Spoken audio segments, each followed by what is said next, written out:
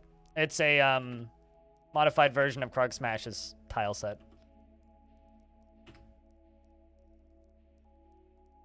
I've got 2 different versions of it. All right, so we're gonna read some dwarves' moods, and thoughts, and minds. Unfortunately for the, although on this screen I'm gonna actually have to zoom out a little bit, otherwise the text gets a little jumbled. All right, view. One should always return a favor, says Faulted. She is 73 years old, born on the 6th of Slate in the year 107. She has low cheekbones and a prominent chin. Her hair is clean-shaven and she has a scratchy voice. Her slightly close-set heliotrope eyes have large irises and she is average in size. Her tall, broad ears have nearly fused lobes and her hair is black and her skin is dark peach. She likes Deicite, lead, golden barrel, gigantic panda bone, and menacing spikes, and goats for their eating habits, and boogeymen for their terror-inspiring antics. And the words of the orbs of meditating, and the sound of the sparkles of aquamarine, and the sight of the wondrous lark, and prefers to consume guinea fowl, fisher berries, and blood amaranth beer, and walnuts, and can't stand flies. Can I just say, so pandas almost never survive in Dwarf Fortress. Like, they very rarely survive World Gen because pandas only eat bamboo. And I'm just going to throw this out here to anybody here who plays Dwarf Fortress. How often do you see bamboo? The pandas tend to outlive the bamboo supply of the world, which I genuinely think is kind of hilarious. They rarely survive in real life. Yeah, but like it's even worse in Dwarf Fortress. Like in real life, pandas, like their future success possibility is like unlikely already, and it's like even less likely with this.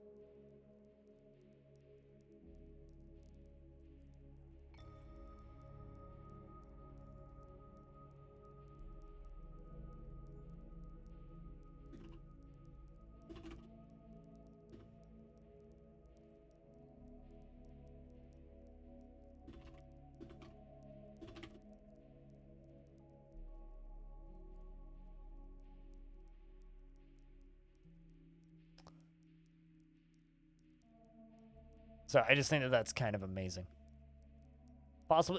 Is it possible to keep them alive if you happen to find them on your map? I've never seen them on my map. I've seen them in adventure mode, wandering around, but I've never actually had them spawn on my map. The only way you'd imagine anyone buying a panda in DF is to make a zoo. Yeah, and then they just, like, starve to death. Like, immediately. Like, maybe an undead panda. But the game has bamboo. Exactly. Yeah. I want to say that pandas are probably one of the rarer animal spawns in DF. It's easier to keep elephants alive than it is to keep pandas alive. But she personally deeply dislikes cooperation and views loyalty unfavorably, and finds introspection to be a waste of time, but dreams of mastering a skill, finds helping others emotionally rewarding, and tends to avoid any physical confrontations, and works to square this natural tendency with her respective martial prowess, tends to be swayed by the emotions of others, and tends to form only tenuous emotional bonds with others, is grateful when others help her out, and tries to return favors, and doesn't tend to hold on to grievances. She tends to share her own experiences and thoughts with others, and isn't particularly interested in what others think of her. She laughs in a unique way whenever she's annoyed, and she needs alcohol to get through the working day. And she likes working outdoors and only grumbles mildly at crappy weather. An undead panda would be great for a mascot. I mean, Undead Panda is my new synthwave band. So, copyright Blind IRL 2020, do not steal. 2022, do not steal. What year is it? I don't even. Although Undead Panda should also be like basketball team? No, football team, maybe? The Undead Pandas? Too late, it's yours now. God damn it! It's also an NFT, probably. Undead Pandas. Procedurally generated profile pictures. Only 17 Ethereum. It's a steal.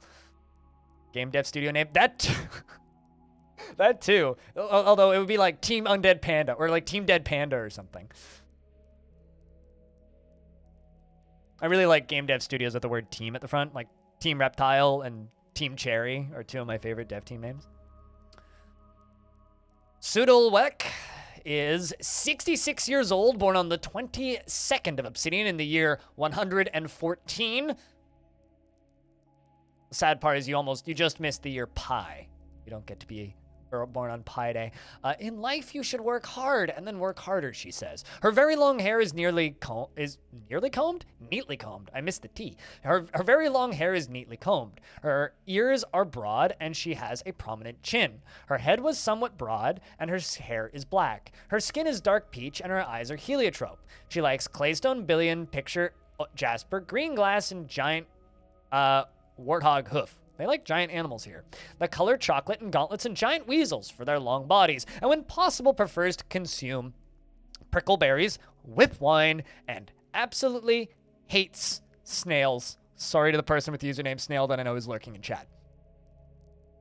She personally is somewhat disgusted by romance and believes that it is important to conceal emotions and refrain from complaining. Sorry, snail. Also, sorry for calling that. Feel free to continue lurking. From complaining, and she considers grass dwarfship to be relatively worthless. Doesn't value merrymaking and doesn't care if others take the time to master skills. She dreams of creating a great work of art and finds a chaotic mess preferable to the boredom of harmonious living. Well, we are embarking in a haunted zone, so sorry, snail. Snail. She is moved by art and natural beauty, and she is troubled by this since she dislikes the natural world. She could be considered rude, and has a tendency to consider ideas and abstractions over practical applications. She is very humble and lives a fast-paced life, and she tends to be swayed by the emotions of others. She finds helping others to be very emotionally rewarding, and she is quick to anger, and she has an active imagination. Little spacey, you know?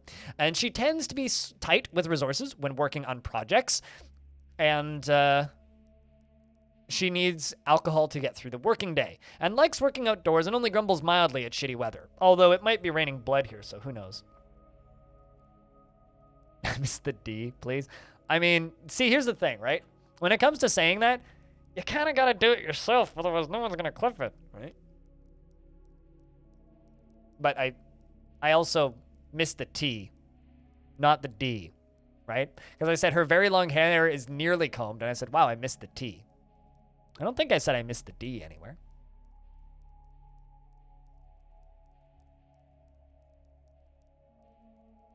Also, I Missed the D is a game dev studio that puts out a game called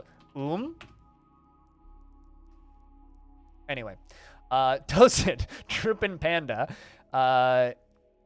She is 57 years old. Born on the 2nd of Moonstone in the year 123. She says, we grow through debate and struggle, even chaos and discord. Well, I mean, I've grown quite a bit through Discord. Shoutouts to my Discord fam out there. She is scrawny, and her extremely tall ears have great swinging lobes. Her hair is clean-shaven, and her lips are thick. She has a broad, prominent chin, and her narrow heliotrope eyes have large irises. Her hair is black, and her skin is dark peach. She is rarely sick, and slow to tire, and flimsy and weak. Troopin' Panda likes native platinum, native platinum, and platinum. You really like platinum. I guess she's a big Bayonetta fan. Anyway, amber opal and giant black bear bone, giant emu parchment, and giant emu parchment. That's oddly specific. And the color taupe gray. It's like Troopin', Tosid. It's just linen parchment. It's normal parchment. And you're like, no, I don't like. It's not giant emu parchment. We haven't seen giant emus in like 1,000 years. Doesn't matter. I need the giant emu parchment. That's all that will cut it. That's the only way I write books. The color taupe gray and short swords, quivers, and cows for their hunting moos, and the words of the torch of glimmers, and the sound of the adorable lark, and the sight of the lacy wonders, and when possible prefers to consume giant fly cassava beer, and absolutely hates rats. Personally believes that deeply that chaos and disorder are the truest of expressions in life, and would disrupt harmony whenever it is found. Oh my. I think that, chat, I think we found the Dwarf Fortress subreddit. It would disrupt harmony whenever found, is somewhat put off by trade and commerce, and sees introspection as important, doesn't care about fairness, and doesn't care about nature one way or another, but dreams of crafting a masterwork someday. Oh boy.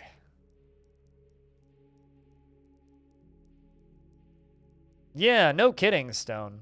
She only rarely feels strong cravings or urges and can occasionally lose focus on the matter at hand, just like me, and has a calm demeanor and can sometimes act without deliberation. She takes offered helps and gifts without feeling particularly grateful and doesn't mind wearing something special now and again. She tends to avoid crowds and prefers that everyone live as harmoniously as possible. Wait, hold on a second, but I thought that you wanted to disrupt harmony whenever possible. Though she is troubled by this by her own nature, and she prefers discord and debate on a more abstract level. So she likes discord and debate as an abstract societal concept, but in practice prefers harmony. Oh boy. She generally is quite confident in her abilities when undertaking specific ventures and doesn't cling tightly to ideas and is open to changing her mind and is quick to anger, doesn't easily fall in love or develop negative sentiments, and needs alcohol to get through the working day. And likes working outdoors, but only grumbles mildly at crappy weather. You're weird. No, you're unique. I don't think you're weird. This is a fascinating dwarf. Such torn histories. Like, we unfortunately can't see it in this screen, but I want to know what gods you worship. Like, this kind of character development and character building just in the world generation and character generation is what makes Dwarf Fortress special. Like, this is the best shit. I love this stuff. It's fantastic. So, this is what keeps me coming back to this video game. So that's Troop and Panda. Villain. It's great when we all have a chance to be married together, she says. And of course, because she's nice years old, born on the 1st of Granite in the year 111. Her broad, tall ears have great swinging lobes. Her slightly sunken heliotrope eyes have large irises, and her hair is clean-shaven. Her hair is black, and her skin is dark peach. Philin likes Realgar, which I think is a type of fish. I've Googled that before. Trifle pewter, green zircon, and brass. Breastplates and rings and ducks for their quacks and hippos for their strength and the words of the paper of lace. And when possible, prefers to consume kangaroo cheese and wild carrot plants. I can agree with that. Wild carrot's amazing. And purple amaranth beer and can't stand leeches. Understandable. She personally values independence and finds eloquence and artful speech off-putting, but dreams of raising a family. She is very ambitious, always looking for a way to better her situation, and generally is unhindered by the thoughts of others concerning her actions. She often acts with compassion, and she enjoys the company of others and tries to take it easy. She has... Hold on, I had to pick up. She has little interest in joking around and tries to do things correctly each time. She tends to not reveal personal information, and she can sometimes act without deliberation and take offered helps and gifts without feeling particularly grateful. She can easily fall in love or develop positive feelings, sentiments is the word they use, and does not have a great aesthetic sensitivity. She is conflicted by this demeanor she is conflicted by this as she values artwork and its creation. She likes to brawl and is stubborn and has a calm demeanor. She's occasionally overindulges and likes to present herself modestly. When she gets exasperated, she often points and shakes her finger, and she needs alcohol to get through the working day. Unlike all dwarves, likes working outdoors, but only grumbles mildly at crappy weather. Also, don't get too attached. This is a haunted biome, so there is a very legitimate chance that we all die in 10 minutes. Unlikely, but it's a chance. There was one time I spawned in a haunted biome, and there was a spooky death cloud right next to us that just went whoop, and we lasted 10 seconds. I don't bother setting skills because they learn skills real quick. So I've got 1 point in mining for the top 2. I value bringing stuff with us, like all the barrels of cheese. I usually embark with 7 peasants and then assign skills based on what they are good at. I'm just pouring myself some more coffee. So that's the way I usually do things, is just embark with 7 peasants and then... Has there been a dwarf that didn't need alcohol to get through a working day? In this screen, no. All dwarves in this screen are need alcohol to get through the working day because the game warps new characters into existence for Embark. When you embark, the game creates 7 dwarves for you. Like, it snaps them into existence and they came from unknown parentage. But if a dwarf shows up in your fortress that does not need alcohol to get through the working day, I have bad news for you because that ain't a dwarf. It's probably a vampire. Yeah. Although generally, a vampire will say, he needs alcohol to get through the working day, but can't remember the last time he had some. That's a vampire. It's the biggest giveaway. Since you want to survive for a time at first. I like this because this gives, like, reading all of this gets me attached, which I enjoy.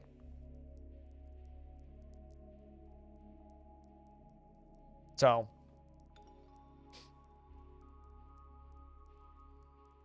Also, you had one time where a woodcutter died at the first tree fell. Did the tree kill him? Because that's a really old bug. There is still a possible way for that to still happen, though. If it's the second tree they cut down. So, trees, right, when they fall down, they become logs and they fall to the ground, right?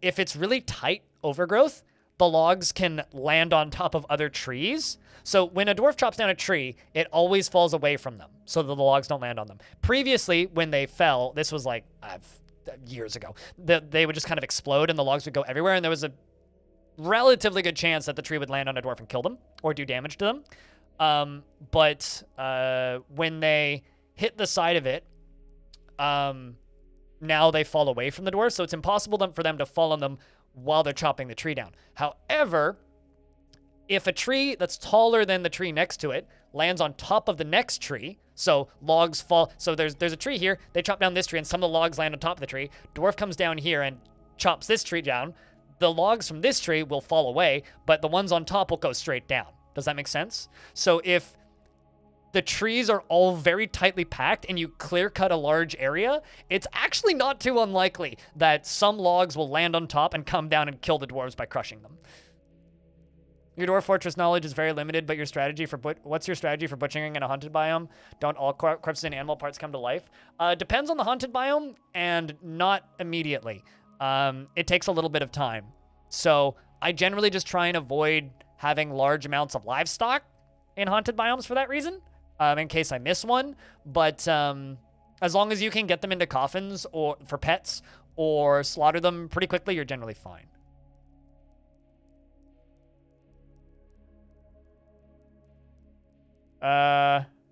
Is deadfall a term? Because I would be inclined to agree, yes. Sometimes resurrection is instant. Sometimes, yes. But I generally just try to not have much in the way of livestock. And you also kind of need to do some experimenting. So we're going to need to, like, once we get weapons of some sort, we're going to need to try stabbing a turkey and see if it resurrects and stuff like that. So we'll have to be careful. But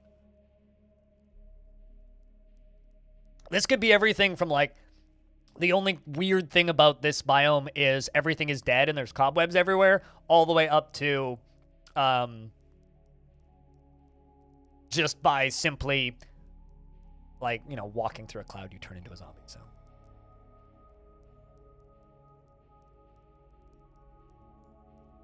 They're very dangerous in real life.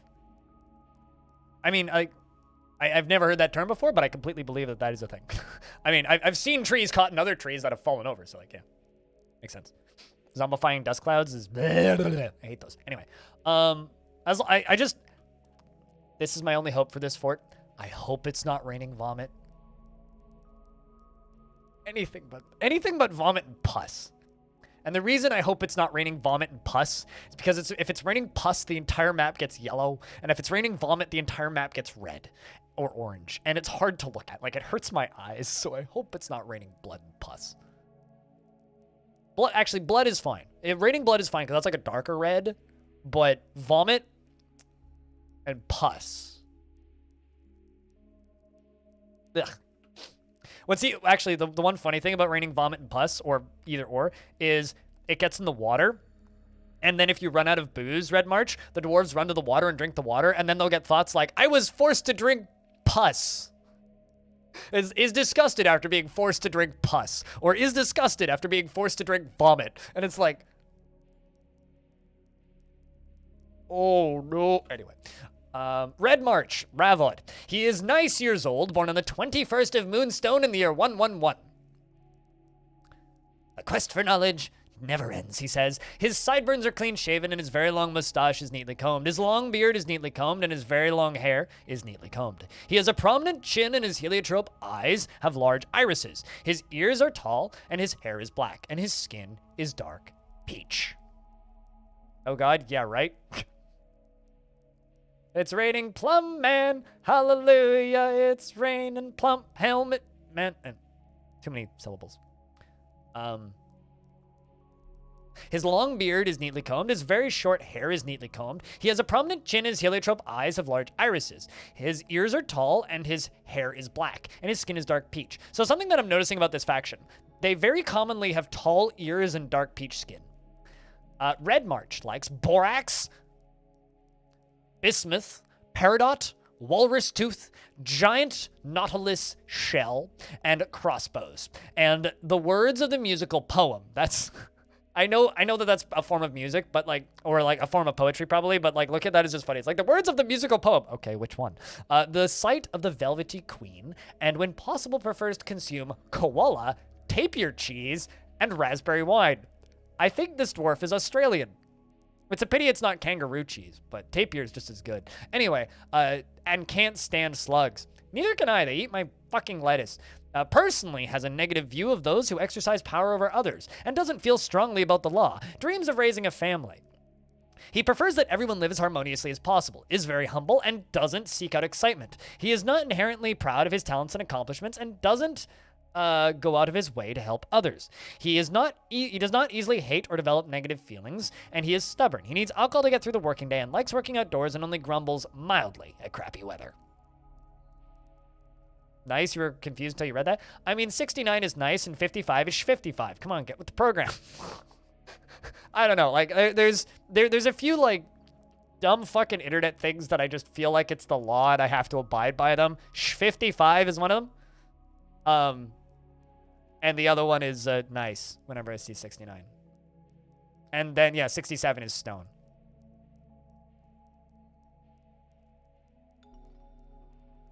If you pour salt on your lettuce, slugs can't get it. I don't know where you live, sock smell, but it rains a lot here. You know what nullifies salt? Rain. I just spray vodka on the slugs when they're coming towards me. That generally deals with them. I guess I'm mean to slugs. I don't know.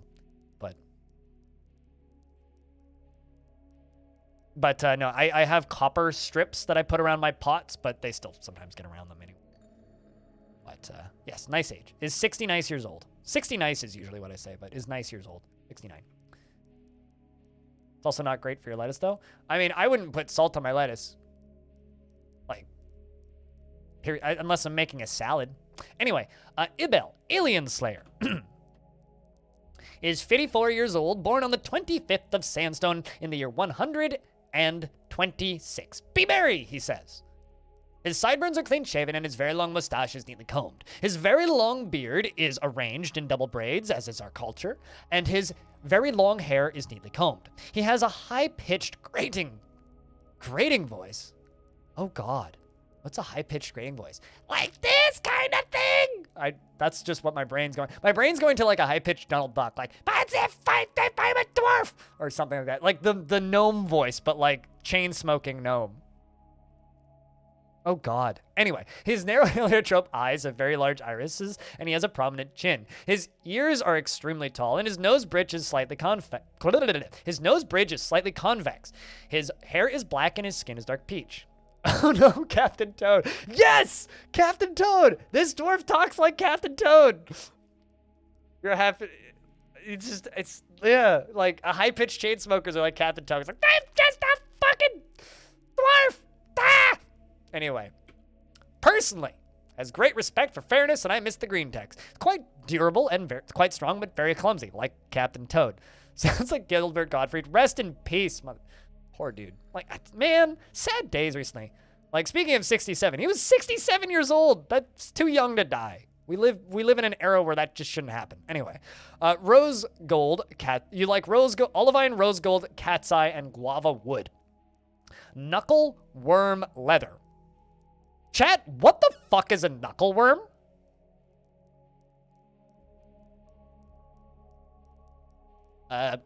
Knuckle worm. Knuckle worms are a species of above-ground vermin that can be found in evil areas. Oh, I guess I need to inspect evil vermin more often. Because I know about the little plant eyeballs. Any land except mountain, glacier, and tundra. Huh. I guess, like, yeah, the majority of, like, haunted embarks I do are in glaciers and tundras, so that would make sense. It's an exotic pet.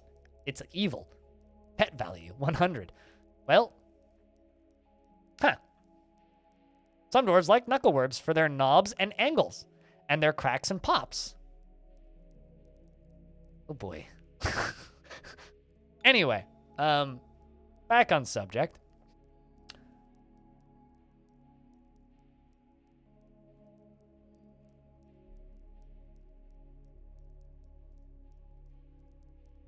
He likes short swords and barrels and coins and floating guts for their freakish appearance. And the words of the paper lance and the sight of the wondrous lark. When possible, prefers to consume golden or salmon, cherry, and wine. And linseed oil, and can't stand lizards. But likes knuckleworm leather.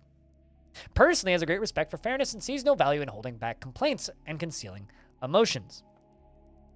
Dreams of crafting a masterwork. Is dour as a rule, probably because he likes knuckleworm leather, and is conflicted by this, probably also because he likes knuckleworm leather, and because he values parties and merrymaking in the abstract. Generally, acts impartial due to his love of knuckleworm leather, and is rarely moved to mercy, and this bit's getting old. He tends to be a little wasteful when working on projects, and likes to brawl. He's quite comfortable with others that are different from him, that have a different appearance or culture, and tends to be passive in discussions. He generally finds himself quite hopeful about the future, due to his love of knuckleworm leather, and isn't particularly curious about the world. Can handle stress, and has a tendency to go it alone without considering the advice of others. In a haunted biome, that is not good. He tends to reveal personal information, though he's conflicted by this as he dislikes that sort of concealment in the abstract. It tends to not reveal. And he is moved by art and natural beauty and troubled by this since he dislikes the natural world. Wow. This is what happens to you when you like knuckleworm leather. Tries to do things correctly each time. And starts to whisper when he's trying to remember something. Guys, I forgot what I was thinking. Needs alcohol to get through the working day and likes working outdoors and only grumbles mildly at shitty weather. Knuckleworm, knuckleworm, knuckleworm, knuckleworm. Is that your Baron? The starting 7 won't be a Baron. No. The Baron of Knuckleworm Alley, though. Tekud, a.k.a. Sleepy Murph, is 52 years old, and he says, anybody that sticks to something a moment longer than they have to is an idiot. Wow. Starting this one off good. Is short and has very long sideburns that are braided. His very long mustache is neatly combed. He has a very long beard that is neatly combed, and his hair is clean shaven. He has a scratchy voice, and his narrow heliotrope eyes have large irises. He has a prominent chin, and his ears have nearly fused lobes. His lips are thick, and his eyelashes are quite long. His hair is black, and his skin is dark peach, and his nose bridge is slightly convex. He's rarely sick and tough. Found the new Baron. What? Anybody sticks with anything longer than they should is an idiot? I mean, so becoming a Baron longer than you should be makes them an idiot? Well, I'm not generally one for murdering nobles, but that would be funny and ironic. Anyway, Sleepy Murph likes pitch blend, bismuth, indigo, tourmaline, the color tan, amulets, and water buffaloes for their wallowing, and iguanas for their head bobs. I like the head bobs of iguanas, not gonna lie, they're kind of adorable. And the words of the crypt of cleaning. Wait, hold on, what? The word of the crypt of cleaning. And the sound of the heliotrope phrase, and when possible, and the sight of the wondrous lark, and when possible, prefers to consume cougar eel. It's almost as good as unicorn eel, and shad, and dwarven wine, and blood amaranth seeds, and can't stand leeches. Seems to be common. personally finds romance distasteful and sees perseverance in the face of adversity bullheaded and foolish, but dreams of mastering a skill. Cuts any corners when possible when working on a project. Geez, regardless of the consequences, rather than wasting effort or resources.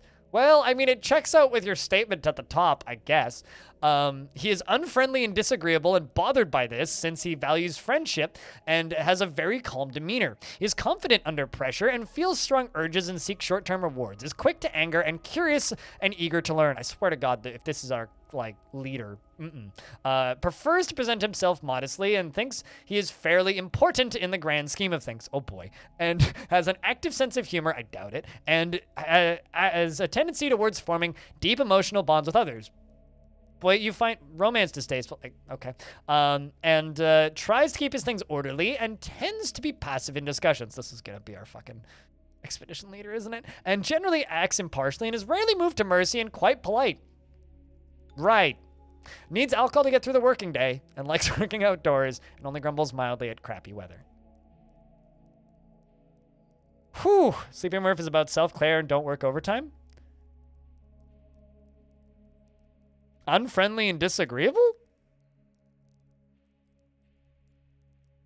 Definitely self-care and not care about many others. Sounds like a manifesto of a barren knuckleworm. Barren knuckleworm is my new grindcore project, by the way.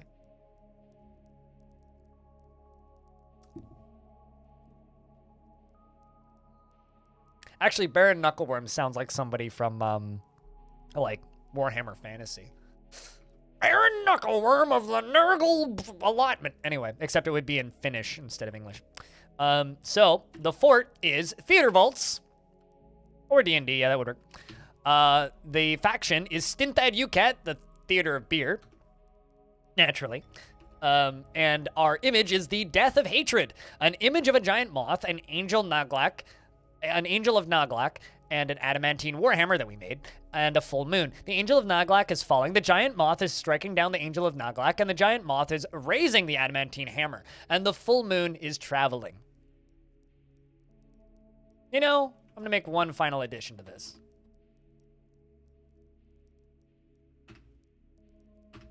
The full moon is laughing.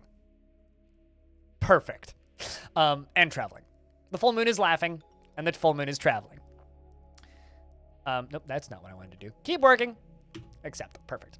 So, the items that we are bringing are 7 copper picks, 2 battle axes, 1 anvil, 91 rum, 91 wine, 5 plump helmet spawn, 5 pigtail spawn, 5 cave wheat seeds, 5 sweet pod seeds, 5 rock and roll nuts, 5 dimple cup spawn, 15 prepared carp brain, 15 cave fish, 15 plump hamlets, pigtail cloth, pigtail bags, pigtail ropes, mule leather quivers, yak cheese, horse cheese, cow cheese, pig cheese, water buffalo cheese, reindeer cheese, sheep cheese, donkey cheese, goat cheese, llama cheese, alpaca cheese, and gypsum plaster for casts.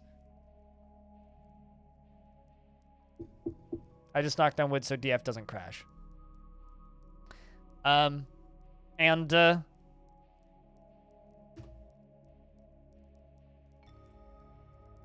Why so many cheese? Because each of them comes in a unique barrel. How's your wrestler doing? You died fighting with angels. I'm not joking. No grazing animals? Well, I mean, we'll get whatever the 2 initial ones are. You have arrived! Chat, guess what? You've arrived. After a journey from the mountain homes into the forbidding wilderness beyond, your harsh trek has finally ended, and your party of 7 is to make an outpost for the glory of all, Threster Besmar. There are almost no supplies left except for the shit that we brought, but with stout labor comes sustenance, whether by bolt, plow, or hook, provide for your dwarves. You are expecting a supply caravan before the winter entombs you. But it is spring now. Enough time to delve secure lodgings ere the leopards get hungry. A new chapter of dwarven history begins at this place, Stintad Dubal. Theatervults. I keep on wanting to say Thundervults. Fresh start. Yeah. Same world. Fresh start.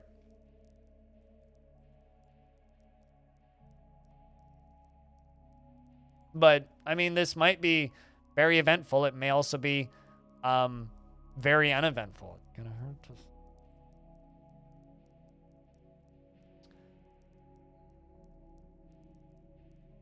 Well, consider the Earth striked.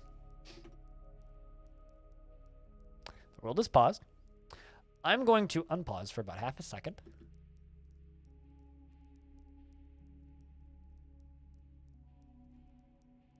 Take a peek. Not too bad.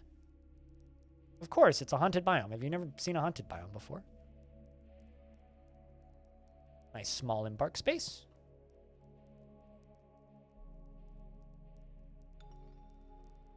But yes, the reason it's moving is because we have wormy tendrils, staring eyeballs, coffee trees, more wormy tendrils, more staring eyeballs, barking puppy dog outside, big staring eyeballs. What's this? Glumprong, spooky trees, purple trees.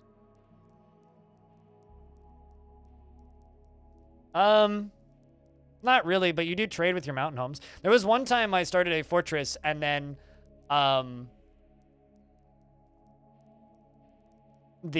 my home faction, one of my dwarves moved there and became the outpost liaison there. So, one of my dwarves kept showing up and traded with us every year.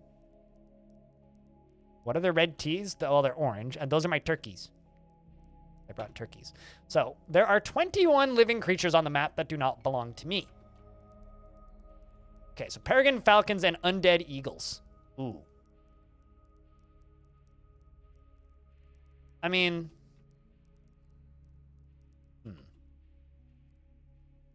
That's fun. At least they're not undead fish, although stingrays, that can't be good. Medium-sized flat fish. Lives near the beach. Will defend itself with sharp barbs. Fear the sharp Barbara.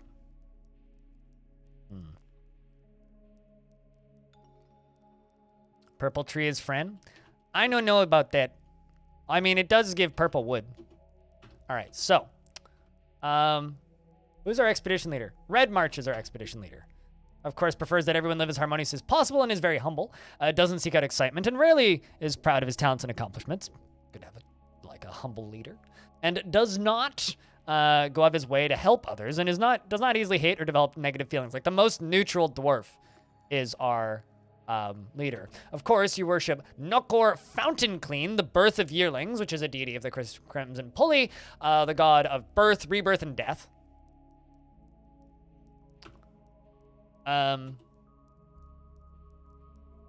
Sleepy Murph is apparently a competent poet, for reference. We're going to give you carpentry and woodcutting.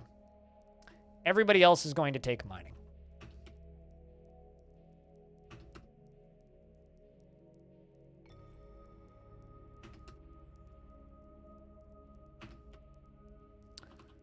Let's see, what gods do we all worship?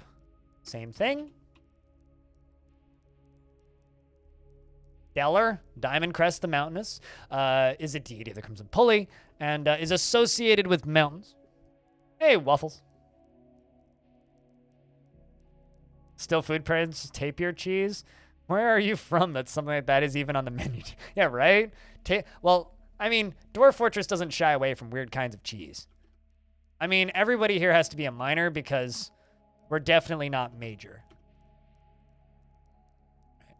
Just let everybody grab stuff and check this again. I mean, I don't really know, to be completely honest with you. I mean, am I not allowed to make music jokes? Major and minor? This is ground control to minor, Tom. We're going to pasture all of our animals right there, right quick.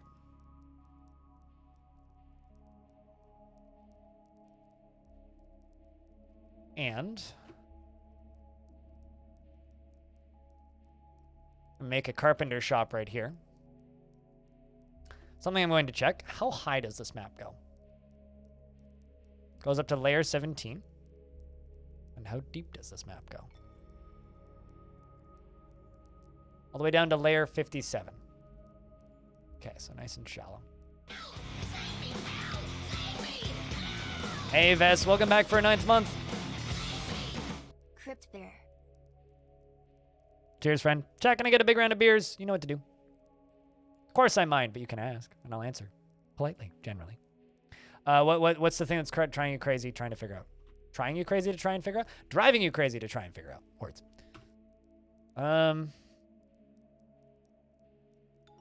Question is, where do I want to settle?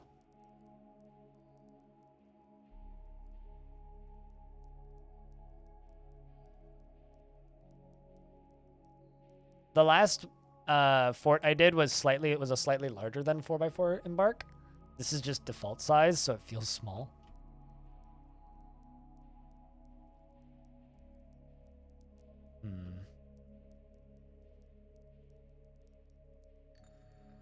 Pause again. It's the one undead eagle. The corpse of America.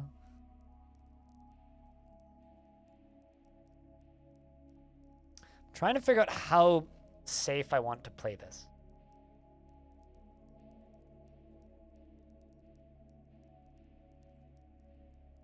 I was like, you know, let's just do this. Let's zoom out for about a minute. Kind of watch.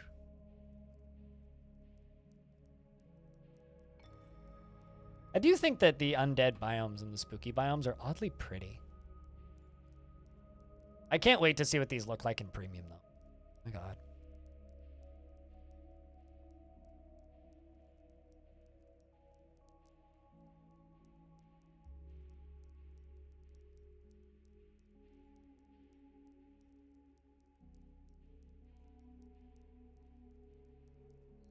What hell looks like in the Steam version? I very much doubt we'll get screenshots of that stuff before it's released.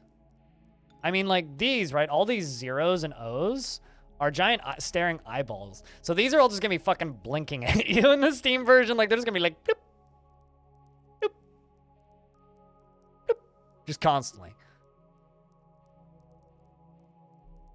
Also, welcome back, Hambloco. It's good to see you. Hey, Whitcode. Yeah. Well, just for reference, for those of you who don't play these very often, there's dense staring eyeballs. So that is a cluster of staring eyeballs. That is a closed staring eyeball. That is an open staring eyeball. And these are large, dense staring eyeballs. These are wormy tendrils. So they're like little fingers that are like squiggling. We have more wormy tendrils. We have glumprong trees, of course. What else do we have? Spinach? You hungry? More staring eyeballs?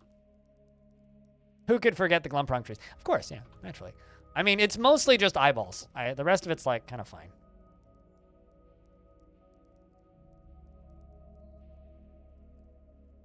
All right, you done hacking down all the trees yet? Just a couple more glumprongs. The spinach is the scariest part. I mean, it's fresh. I mean, you want some? This is madness! Madness!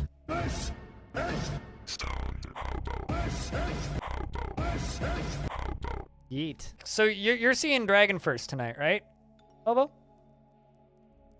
Because if you are, I'm gonna pop up Herman Lee's stream and see if I can spot you.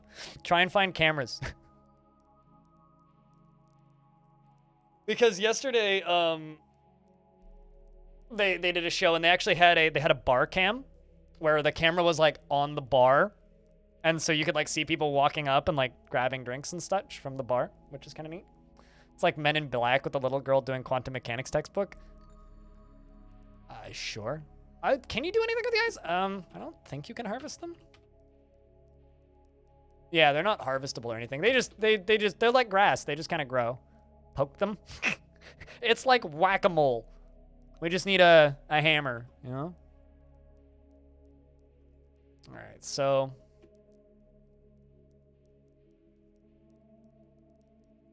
let's keep an eye.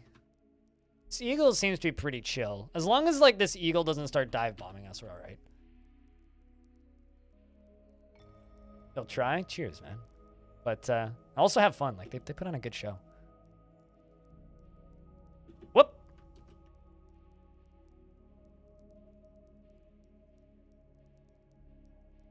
Suddenly, oh, you remember how I said, as long as it doesn't, like, start dive bombing us, we're good. All right, so here's what we're going to do. I'm going to create a squad with metal armor. Put everybody in it. Fucking beat this thing. All right, we got it. Are you okay? Her right foot is bruised, her lower leg is bruised, her upper leg is bruised, and her head is bruised. I mean, that's fine. So we're gonna make a corpse stockpile up here, and we'll see what happens. We'll see if it reses them. Animals can graze on eyeballs. I mean, I've seen videos of horses eating baby chickens, so of course they can graze on eyeballs. You okay over there, Vaulted? Horrified after being attacked. Annoyed. I was attacked by the dead. The horror! Well, I mean,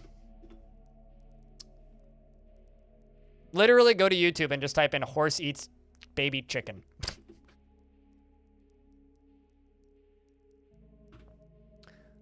All right, so we need to get underground.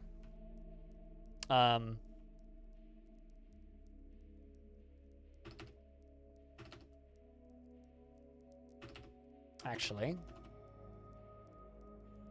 1, 2, 3, 4.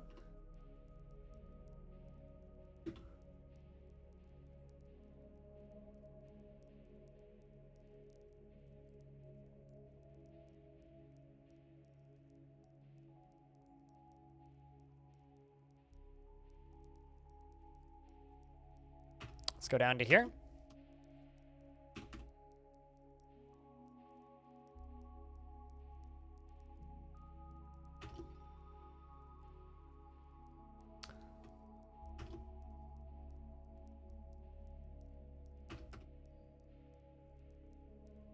All right, dwarves start digging. Oh, right. An aquifer. I think it's a light aquifer, though. Oops, that's... We're just going to have to dig through it.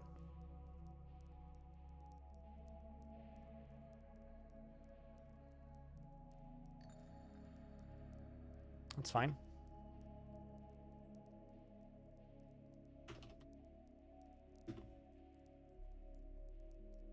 Yep. Yep. Yep. Okay.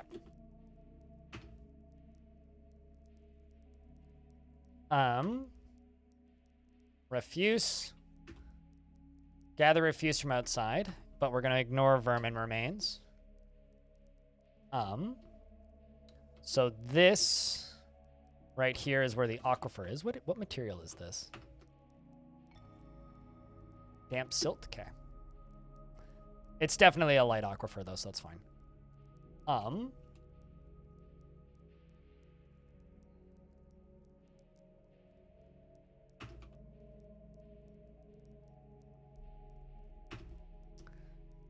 And I quickly throw in walls. Pretty easy aquifer to deal with.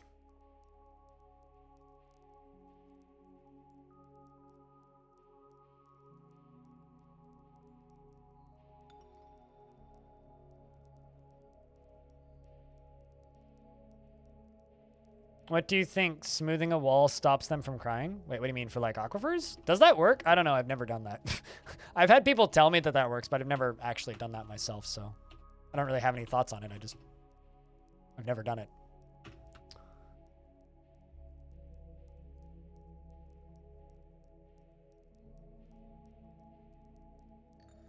All right, so this next layer is going to be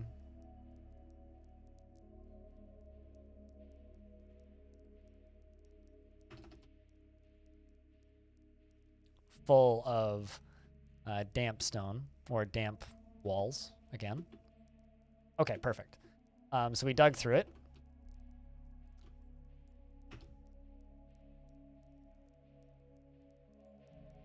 And down here at the bottom, we're going to dig upstairs. It's good, though, that we've already hit, what is this, conglomerate? Siltstone, okay. Although this layer is going to be higher priority because I want this done stat.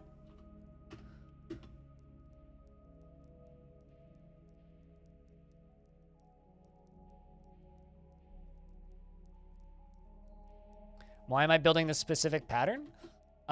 This is the mathematically most optimal pattern for pathing. So it gives them the least possible directions while also having the most possible options to avoid other dwarves. This is definitely a varied aquifer, not a light aquifer. That's why it's filling so quickly. Come on, dwarves, get her done. Get her donzos. Get her finis. Get her finesse. Stat. Okay. Oops, that's siltstone. That's not what I wanted.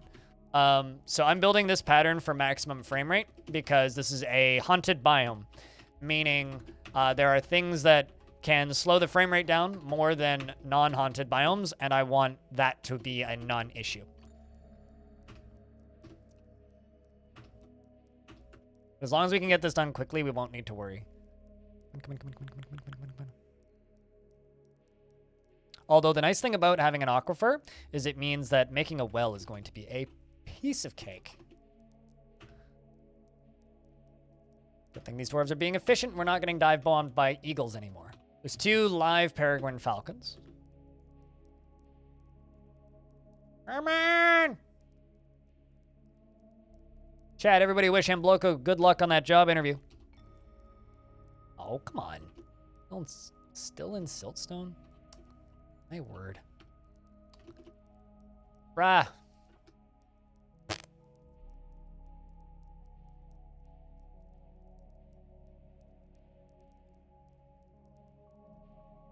Do I want to build a, like, super,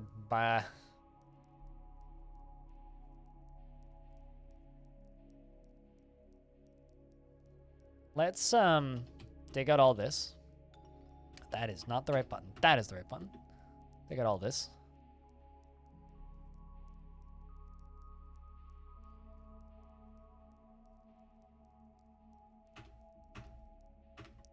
Build siltstone stairs over top of these so that we can keep going down.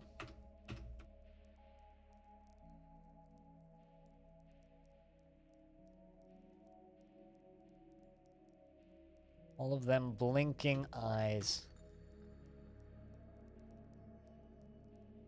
I'm pretty happy we don't have, like, undead water monsters. That's actually a good sign.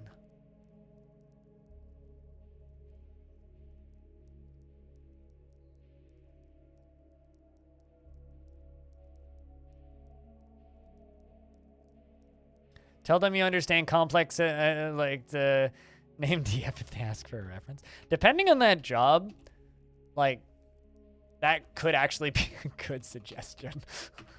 But I'm not going to say that that is job hunting advice. I did once fill out a job application as a dwarf, as a sort of halfway joke. Hopeful joke, I would say. But gave up on that a while ago.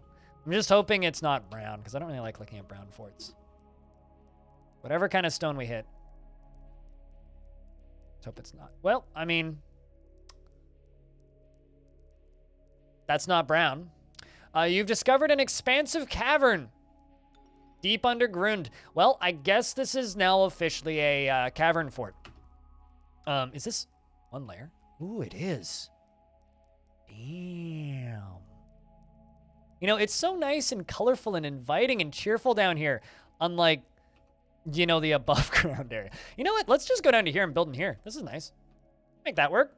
Like, seal that off a little bit and yeah, let's do that.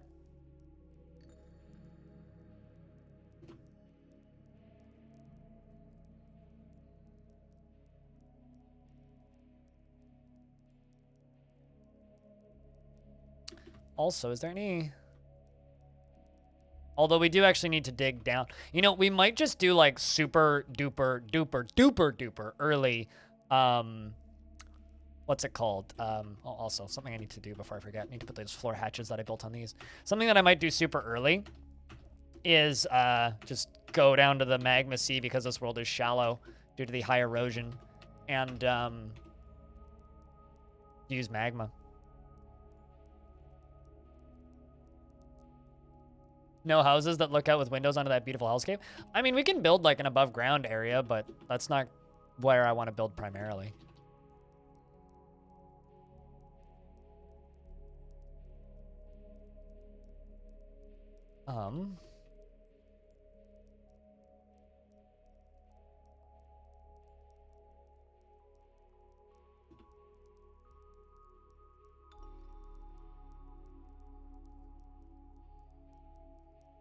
Oh, shit. It's a Gorlak. It's Gormiclack. Hi, Gormiclack. You have a good day scaring my turkeys. You... Okay, I thought he was stealing my shit. Hi, Gorlak. Back to our thing.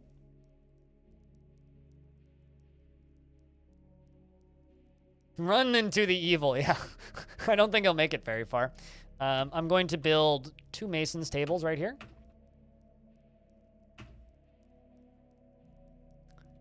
And I'm going to give you Troop and Pandas the masonry. And I'm also going to give Philin masonry,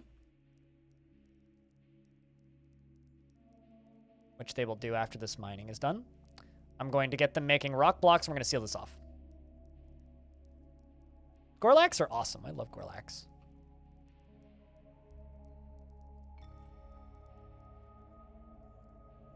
Because this will be a good spot where we can grow food. We can set up like a little exit here, although initially I'm just going to seal this spot off. We're not going to worry about it too much. You're going to write code in the walls? I mean, that's stone detailing. This is masonry.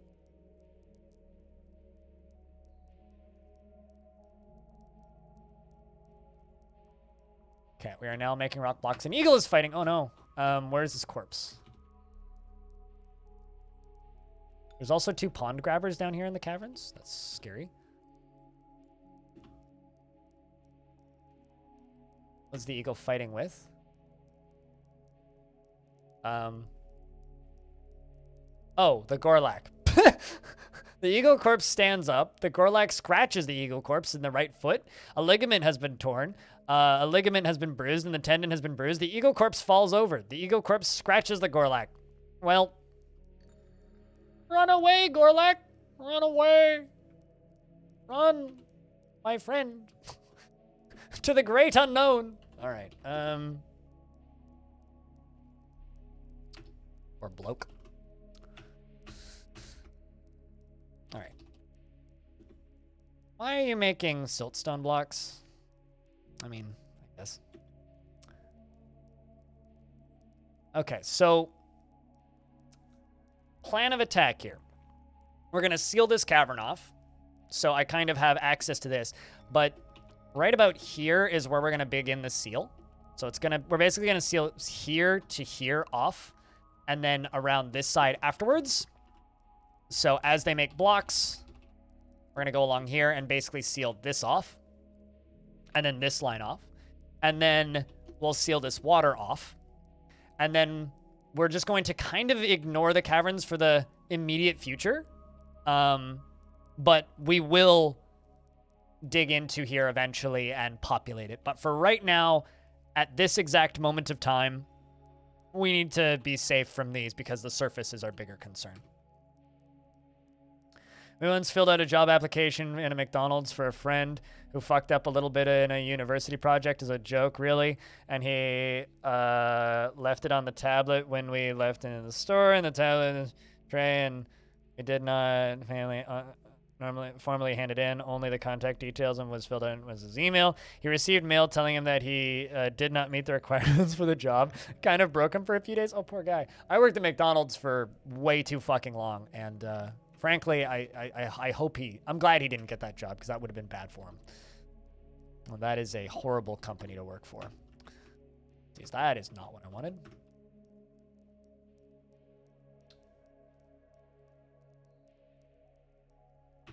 Make these out of glumprong logs for funsies.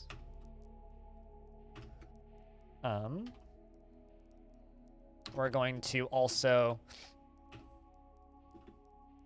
place some wood there, but only with wheelbarrows. Jump up here. Not sure if I brought any wheelbarrows with me.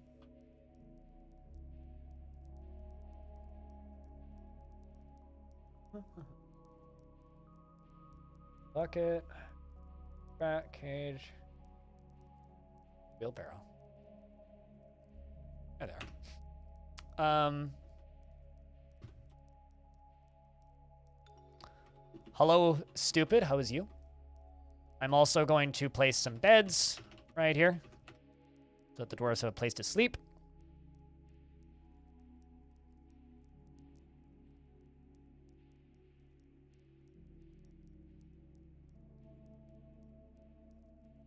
Not bad.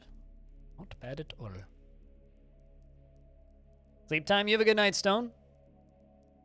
We'll see you on the flip side. Maybe, I mean, I'm already 5 hours into the stream, so unless, like, you sleep, like, less than 7 hours, I don't know if I'll see you tonight. But we'll see you tomorrow. Very least. For those of you who don't know, if, like, you're newer to this stream, we stream 12 to 14 hours a day. 3 days a week. Tuesday, Wednesdays, Thursdays. Probably not. Alrighty. Well, if I go super long for some reason, then I'll see you tonight. Otherwise, we'll see you tomorrow. Take care of yourself, man.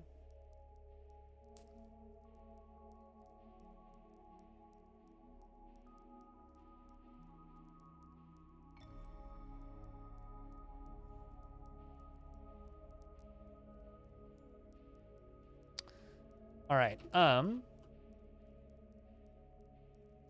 Let's see.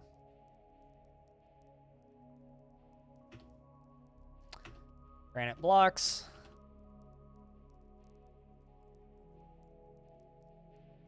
The reason I'm checking 1Z level up is because I want to make sure that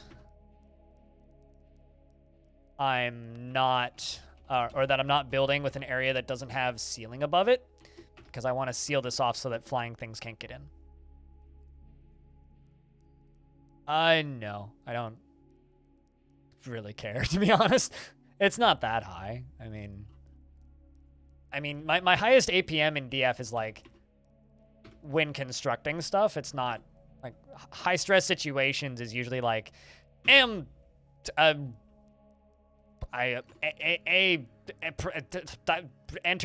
like, that's basically it. Like, Dwarf Fortress is a game where you can pause, that has a pause button. So, high stress is not normally where high APM is. Normally, high APM is when just constructing shit. It's like normal, boring activities are the things that have high APM, not high stress situations.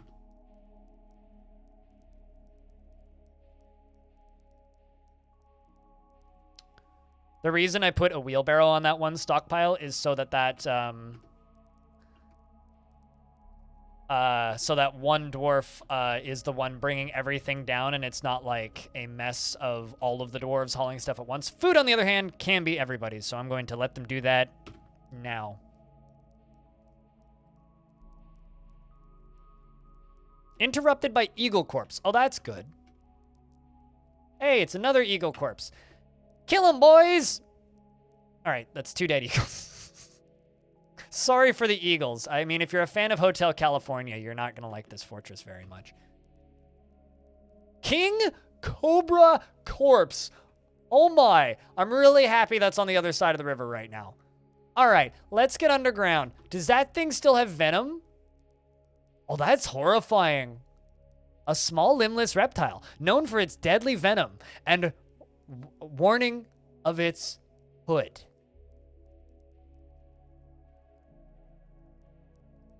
Home from work. I hope that you had a good day, and I hope that you had a safe trip home, Cyrlac. Any weird rains yet? No, but there's, you know, your standard, like, weird fingers and eyeballs and blinkings, and I don't, if it's a resurrecting biome, I haven't encountered that yet. But there is definitely zombies. I mean, Normal king cobras are kind of scary. It literally is a skeleton. Like, everything is gone. Its stomach is gone. Its pancreas is gone. Its spleen is gone. Its right kidney is gone. It's... The only thing that isn't gone is the snake.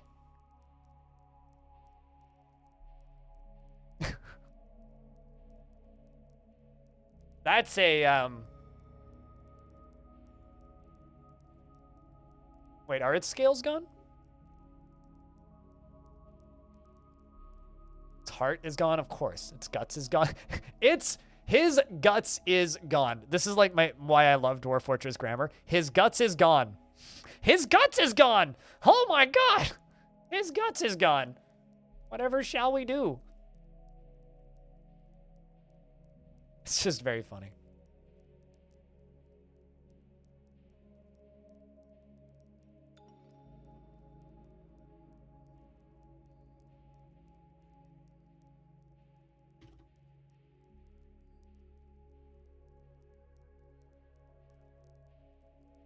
His guts is gone, not his guts is gone. I mean, if his guts is gone, then I don't know how we're ever gonna survive. What I was looking for is like fangs or teeth. But yeah, I don't see anything about that, so. But yeah, he does have scales. So, fortunately, this King Cobra zombie is on the other side of the river. So hopefully it doesn't do what I'm expecting it to do, which is just swim through it. His mouth's muscle is gone, but yeah, his jaw is still there. All right, well, let's just work on getting underground, I think. So with zombies in DF, the second something is mangled, it doesn't, what's the word? The second something is mangled, it ceases to be resurrectable.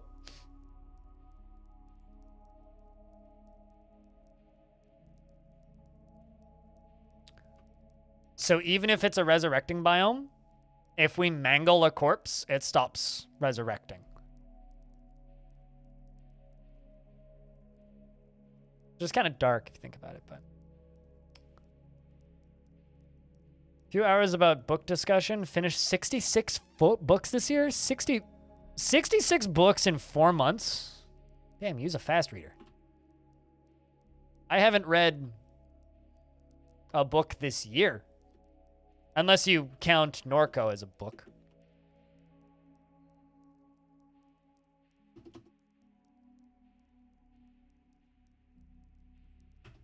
Audiobooks? Oh, that's cheating. That's not reading. That's listening. You've listened to 66 books this year. And I was impressed. No, I mean, that's still a lot of books. Any favorites from this year?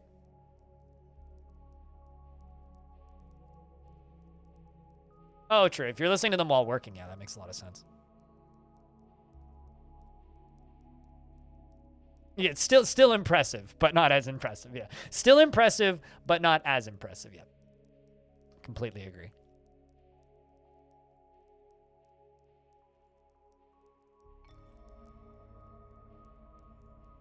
As a choose-your-own-adventure graphic novel? Sure, yeah, I could see that. Someone in Steam reviews actually described Norco as Blade Runner if it was directed by a juggalo, and I kind of love it.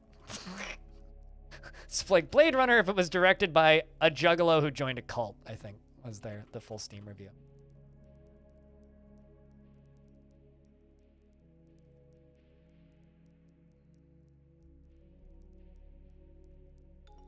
Okay, so we are going to seal up all these holes.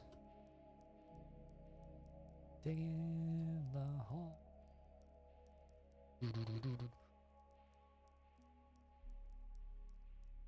A giantess has come to your fort. You retracted all bridges while she massacred your herd. Oh, poor herd.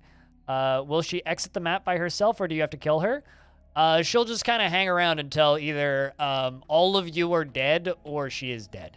If you want tips on how to kill them or capture them, I can provide if you like.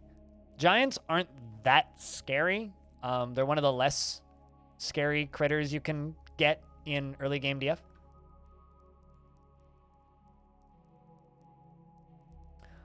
So they're not trap avoid. So if you make cage traps, you can catch them in cage traps, which is just a mechanism in a cage of any material.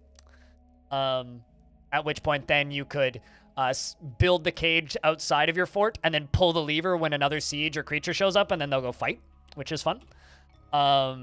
Or if you have a relatively decently geared up military, you could just try fighting it because they're not too scary generally if your military is trained and has some gear. Aside from that, the other option is make a public tavern outside of your fort and then just like sit back and wait until all the bards show up, and then eventually one of them will hit it in the head in the right place with a book and it'll fall over and die. What's a series? Full Murder Hobo is a series? Hobo, did you know that they wrote a book about you? Your autobiography has been written. That's crazy. But yeah, those are kind of quick tips. And those also go for Minotaurs and Ettins. This is madness. Heading off to go see Durgan first. Have fun at Durgan first. Photos, please. Yeet. They put on a great show, so I'm sure you'll enjoy. For reference, chat, I saw Dragon Force, 3 weeks ago? 4 weeks ago now? Hobo gets to see them on the same tour. Their most recent album literally has a song about Skyrim. Like, they're not even pretending anymore.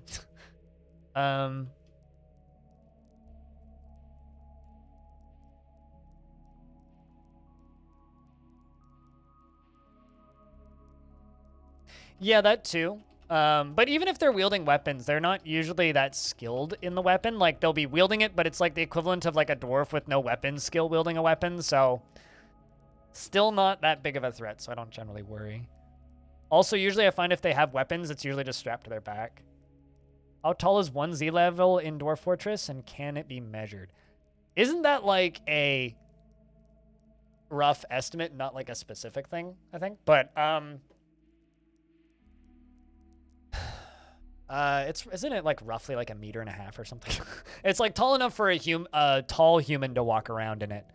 But then there's also the question of like, so can a giant, so I don't know. Like, height in Dwarf Fortress is strange.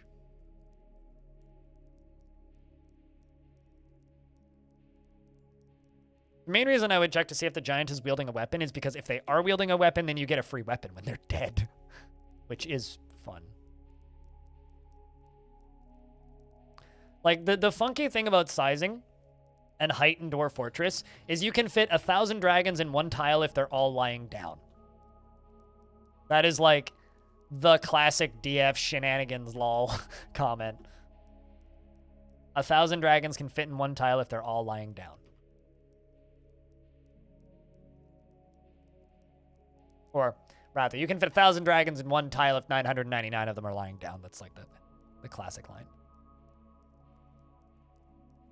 Don't think about it. Yeah, there's some things in DF that if you think about it, your brain will just start to suffer. I'm going to do something very important that a lot of newer players miss. I'm going to section out a seeds stockpile. So I'm going to make another food stockpile and remove everything except for the seeds. Oh, actually, I missed something. Press U for prepared food. And then I'm going to hit Shift E to remove all the barrels. And then I'm going to go to this one, which is the other... Oh, no, that's the wood stockpile. I'm going to go to this one, which is my... my food stockpile, and I'm going to change the settings, go to food, and remove seeds.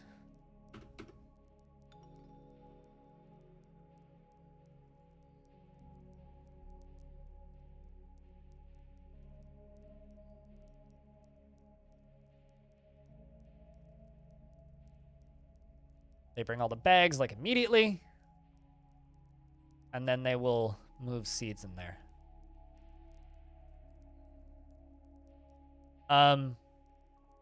Make sure that they're allowed to be eaten and then eat them. Or you could eat some of your hens so that you have less hens. Are you trying to make more chickens or are you trying to make food?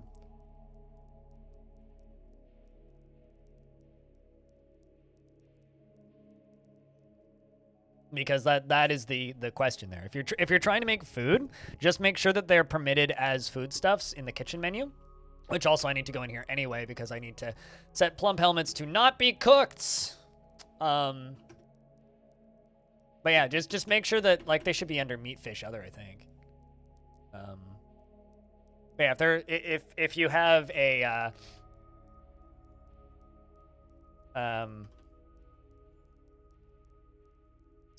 I do that. If you have space, that's what I would say is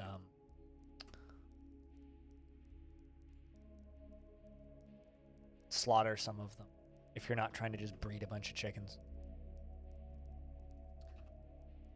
Could either go up here. I'm just kind of looking at materials that we have. So we could do like a bunch of storage up here and build the fort down here. If they're set to be cooked, will they be made into an easy meal in the kitchen? So if you're so easy meals use 1 ingredients, fine meals use 2, and fancy or lavish use 3. So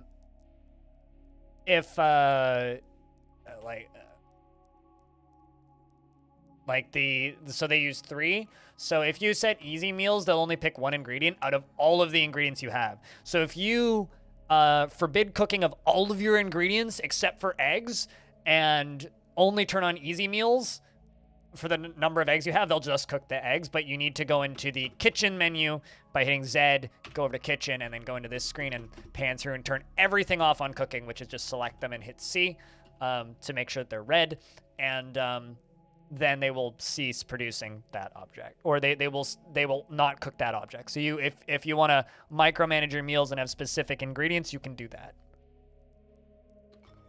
But just remember to maybe set it back afterwards. Trying to think about what kind of pattern I want to do with this fort.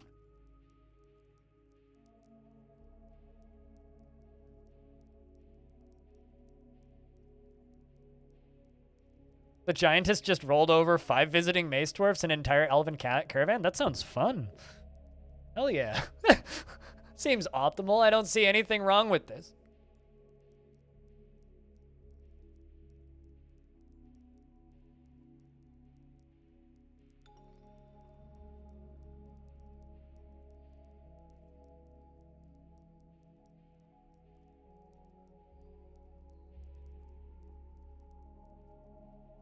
Just got a tweet notification from somebody that I forgot existed.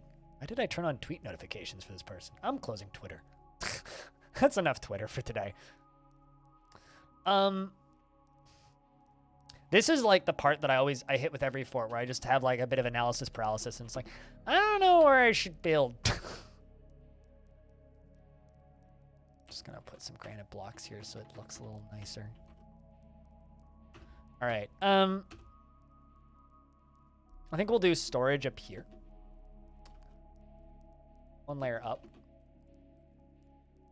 We'll do storage and a bunch of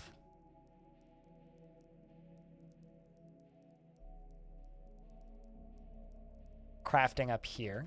Maybe like general crafting.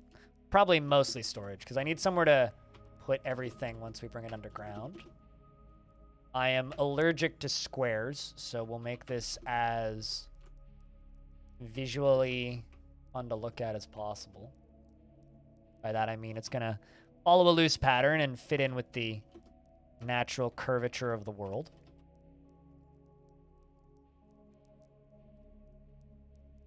Let's put like a little pillar in the middle here. A couple of these in. These don't actually do anything, but I find it hard to imagine a dwarven fortress, especially large open cavern areas that don't have pillars.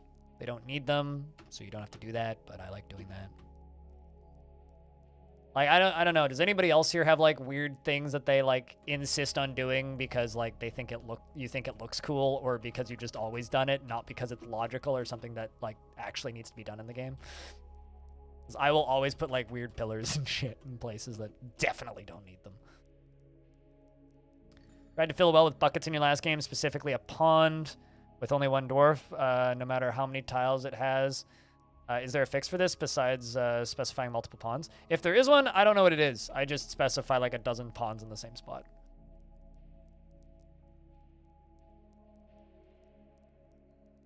That's usually how I do it. And then if we need more storage space, we can cut out this side or go further up, either or. Central staircase always with 4 pillars surrounding it. Really? Let's see what we got up on the surface.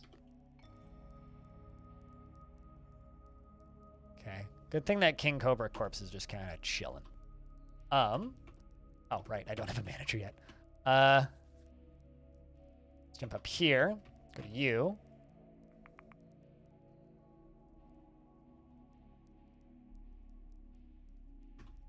Make a bunch of cages to make mechanics next.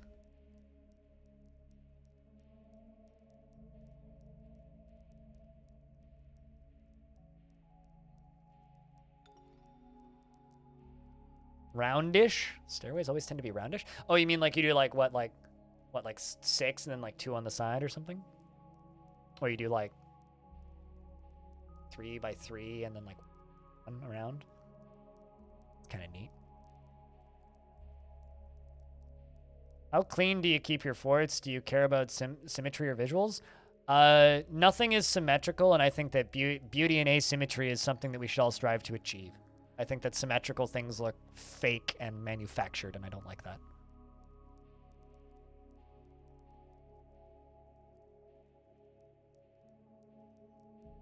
So I generally don't build things very symmetrically.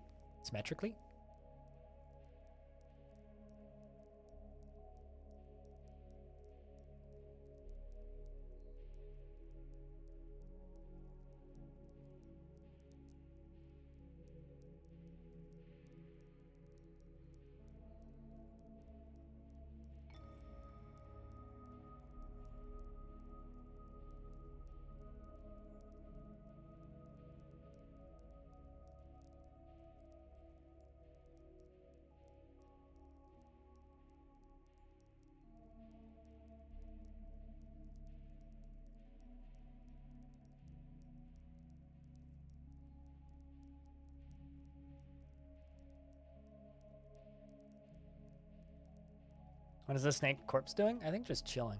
Well, actually, it left the map. This is what it's doing, allegedly.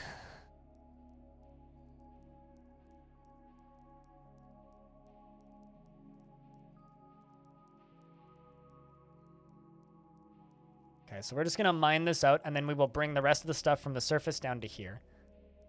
Lucky? Yeah, kind of. And summer has arrived on the calendar. I don't think we're going to get much in the way of seasons because this area in the world is pretty hot. And it's described as a dry, haunted biome.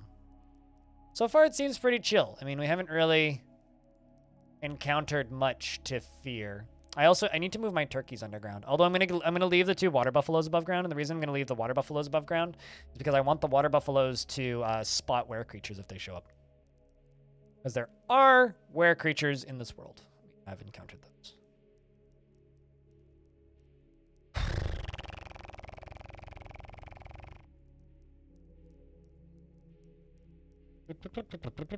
Also, this world's pretty big, so saving takes a little bit. All right. I need a space for my turkeys.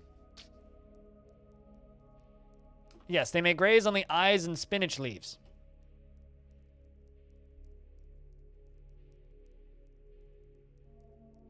Let's go a little further back. Let's go down to here.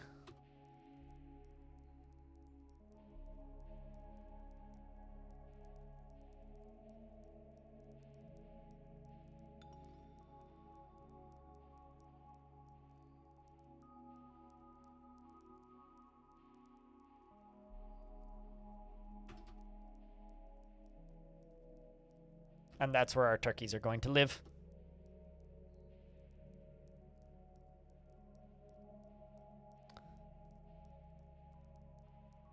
So I'm going to let them just kind of dig that out. And you are going to stop doing that. We're going to make 2, 3, 4, 5 thrones. 1, 2, 3, 4, 5 tables. Interrupted by an eagle corpse. Brilliant. Oh, hey, guess who came back? The King Cobra corpse. And guess who's on the wrong side of the map? King Cobra corpse. Where did it fucking go? Don't see it. Okay, well, that's about to come at us. Also, well, actually, no, it's at the bottom of the map. Never mind, we're fine. Thought it was up in the north. But there's a King Cobra corpse walking around the bottom of the map. Interrupted by an eagle corpse. Where is this goddamn eagle corpse? Everybody, go beat the crap out of that eagle corpse. Should probably just try beating the King Cobra corpse and just see how it goes. Probably not going to be that scary, is it?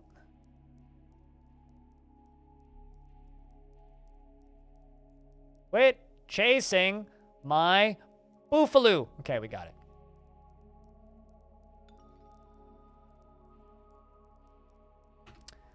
The recruit punches the eagle corpse in the head with his right hand and the injured part collapses. Fortunately, I mean, it is a corpse, right? So it's like quite discombobulated. So it seems like they just kind of fall apart, which is nice. I mean, that's good.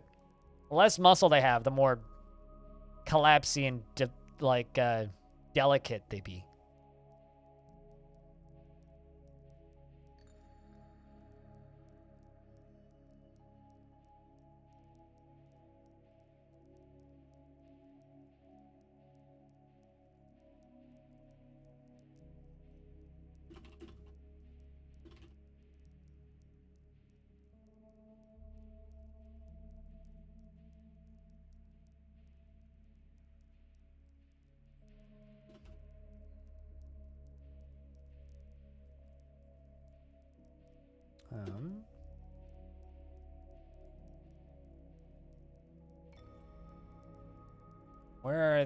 Where is this? Oh my god.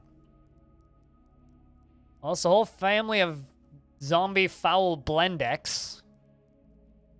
Yeah, we need to get underground. Like, I need to stop fucking around. We need to get underground, like, stat. That needs to happen. Alright, let's... No, I want priority number 1, not priority 7. The foul blendex have, lost me. Also pretty rare, foul blendex. I feel like a lot of people know that foul blendex exists because of Krug Smash in his tournaments. Alright, let's, find these two things out. On priority 1, and then priority 2, we'll put the everything stockpile up top and the everything else stockpile down here, and then we're gonna fucking lock the doors. Because foul blendex are man-shaped creature with the legs of a goat and the empty-eyed skull of a goat. They're also very rotten. They're missing a lot. Like, they are in a lot of pieces. Which is fortunate, actually, for us. The problem is there's a bunch of them. I hope that they just kind of passively run across the map and then leave. Kind of an eye on them, but there's a lot of different things I need to keep an eye on. At least the clusters of zombies seem to enter the map and leave the map at the same time. Like the foul blendex are here right now. It's gonna leave the maps. Oh my god, they're just walking straight through the water. That's upsetting.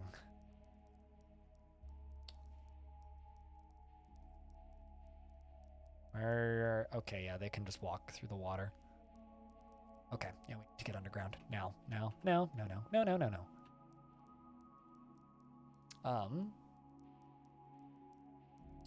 Let's just say yes. Yes, and yes. We'll organize this after. Probably. Maybe never.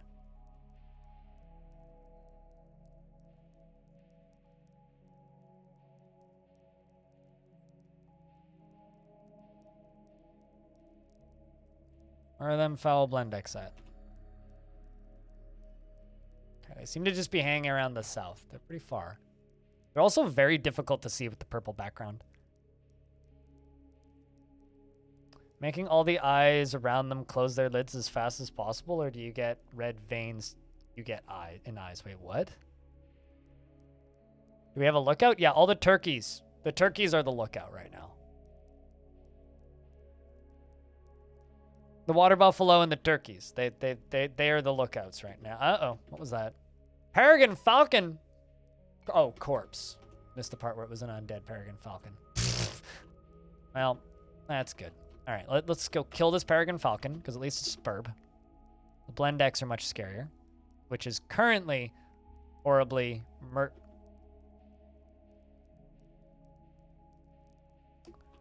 Well, somebody's dead. Who is that? Faulted. Rest in peace, Faulted. Oh, brilliant. There's a foul blend deck. There's 2 foul blend decks right there. We might actually just die right now. Because I was trying to get us underground. But we'll see what we can do.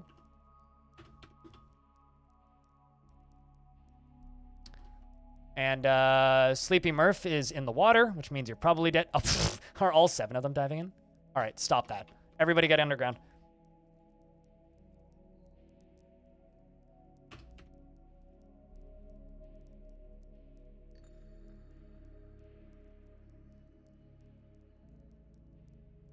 I think we're dead.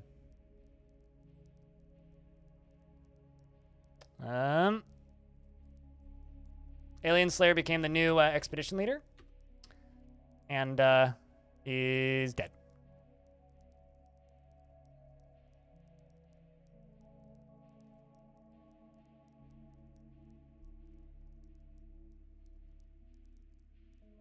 I was trying to get the shit underground.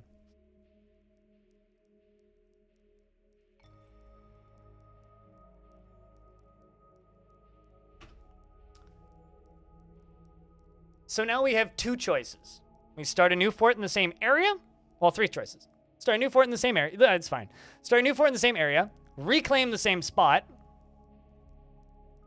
Or start a new fort in a slightly different area in the same zone. Those are our options. That's kind of great, actually. Yeah, the second I saw those foul blend decks, I was like, we need to get everything underground. I should have just sent all the dwarves straight underground right away when I saw them crossing the river, but I was a little bit too overzealous, and I was focusing on just the blend decks and not worrying about the falcon, but then when the blend decks fucking showed up, I was like, well, great. Brilliant.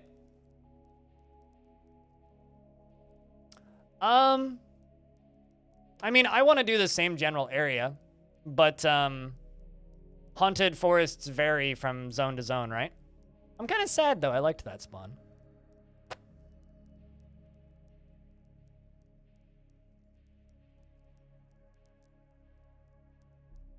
But there is a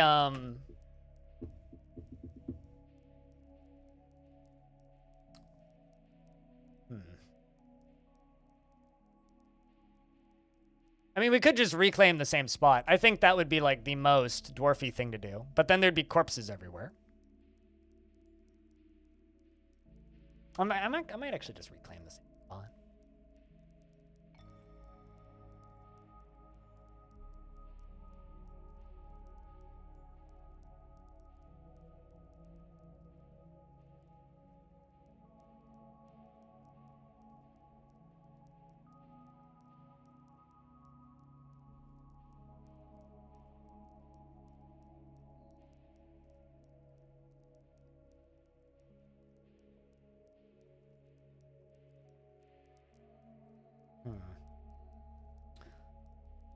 Well, I mean, Stinta Dubal was that spot. That's where we were. Fuck it, let's reclaim it. Why not? Let's try it. Let's, you know.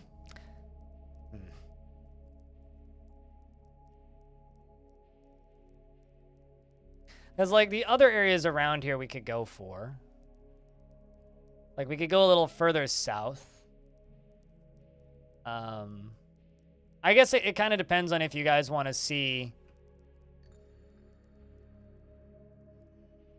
more of that fort. What is this?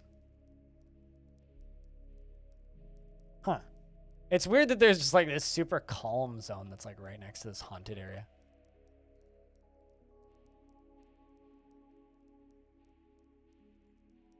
Looking around. Seeing what other resources are available, because I kind of just need metal. It doesn't matter if there's a variety as long as there's at least one type of metal. Temperate Savanna could be fun. It's also haunted. Sparse vegetation. Yeah, let's reclaim it. Let's give it another shot. So this would be like the group sent out to find out what happened to that group that was there previously.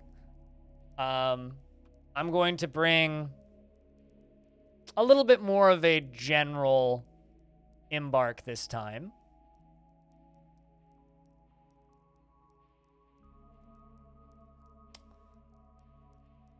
The thing is, there may end up being zombies everywhere when we embark, because of those that died. Aside from that, I'm gonna do basically the same settings. Oh, we have beer this time. Well, that's good. It's been a while since I embarked, though. Okay, so yeah, it keeps the name the same and everything. So Theatervults is still the same. It's still the same fortress, essentially. The only difference is, like, we have another 7 dwarves.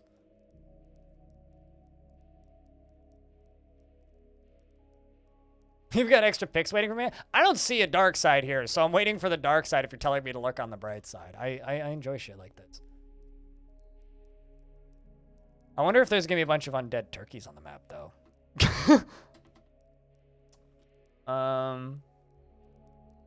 Like, to be clear, if you think I'm upset about that, it's fine. That is totally fine. I mean, also, we're embarking on haunted biomes, and I haven't done a haunted biome since Halloween?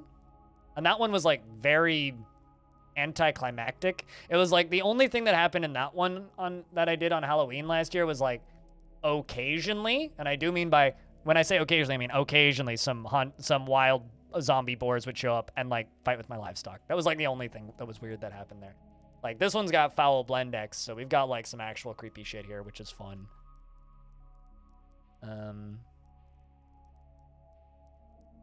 Which basically means I need to seal us off underground, get everything underground, and then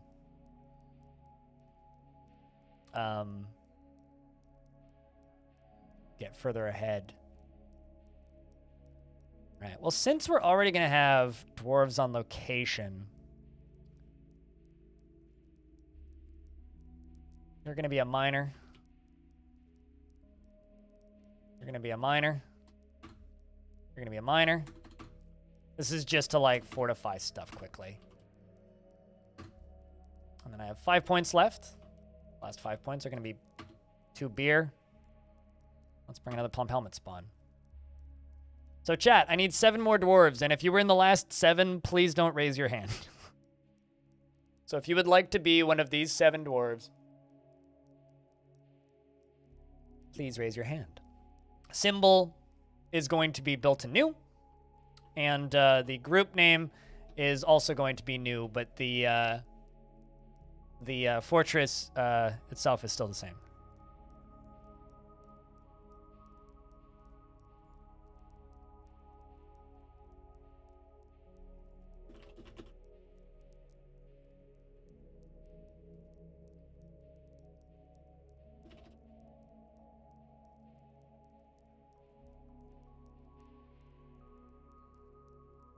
Oopsies. Hit that. Why did I hit that button? There's a button for different game. Don't worry about it.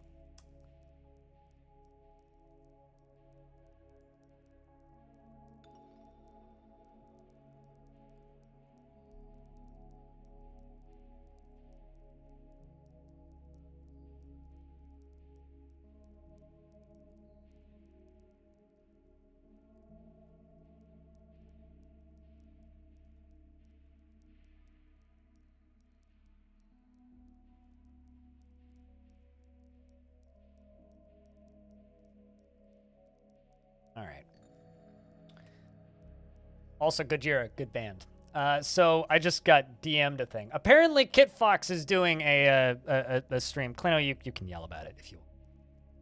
I changed my mind. Of course, they have to do it on a day when I'm not home. Roll up. You had one yesterday, so I'm going to lower your priority. Aqual Chemist.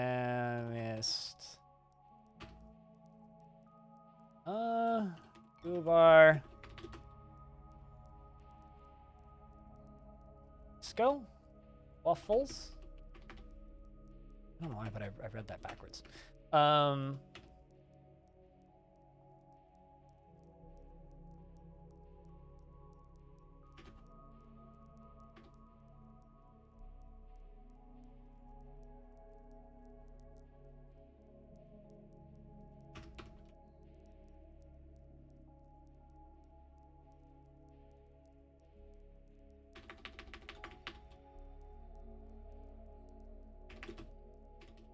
I can't type.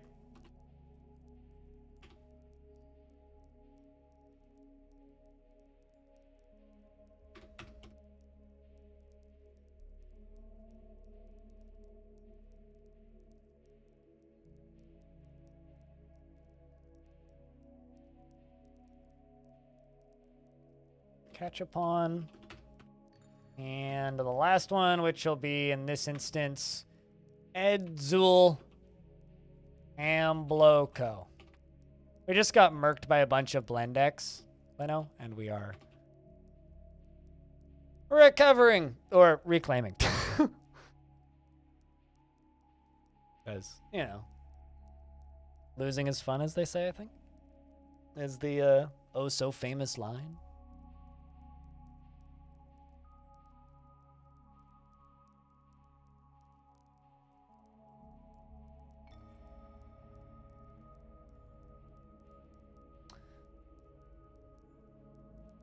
We all died. And so Foul Blendex showed up and did what Foul Blendex do. Also, there were undead Foul Blendex. And they came in through the water and drowned 2 dwarves, and then everybody else just got gutted. So we are reclaiming and hoping that the Foul Blendex have left, which they probably have because it's been weeks. So we are reclaiming and we're going to give it a second shot. Well, I mean, much faster than the first embark, but yes, second embark of the day.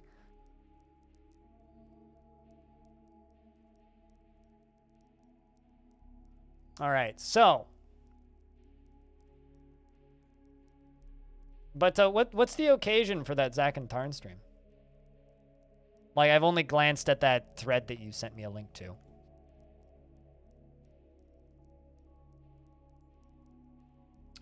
Because, like, they appear on streams before. Is this, like, are they announcing shit? Or is this just yo, they're doing a live stream? And where was that posted? I haven't seen any news about it, aside from your Reddit thread, obviously.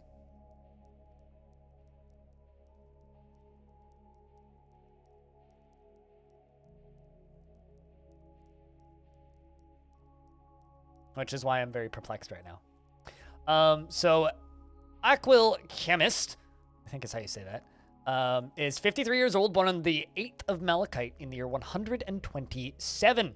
His lips are thick and his tall ears are splayed out. His very long sideburns are neatly combed and his medium-length mustache is neatly combed. His very long beard is arranged in double braids and his very long hair is arranged in double braids.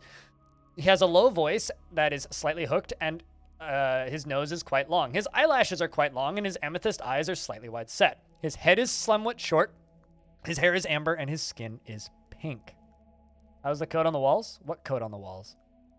You said that you were going to put coat on the walls, and I said that is the job of a engraver, not a mason. And then you died. So, you answer that question for me. You like pyrolusite, iron, blue jade, and giant mountain goat. Horn. Linen fabric and leggings and quivers and chains and deer men for their grace. And the sound of the hollow mine. And the sight of the Knight of Irons. When possible, prefers to consume whipvine and absolutely hates bark scorpions. And Flywheel Blindex. I know, that's just streamer.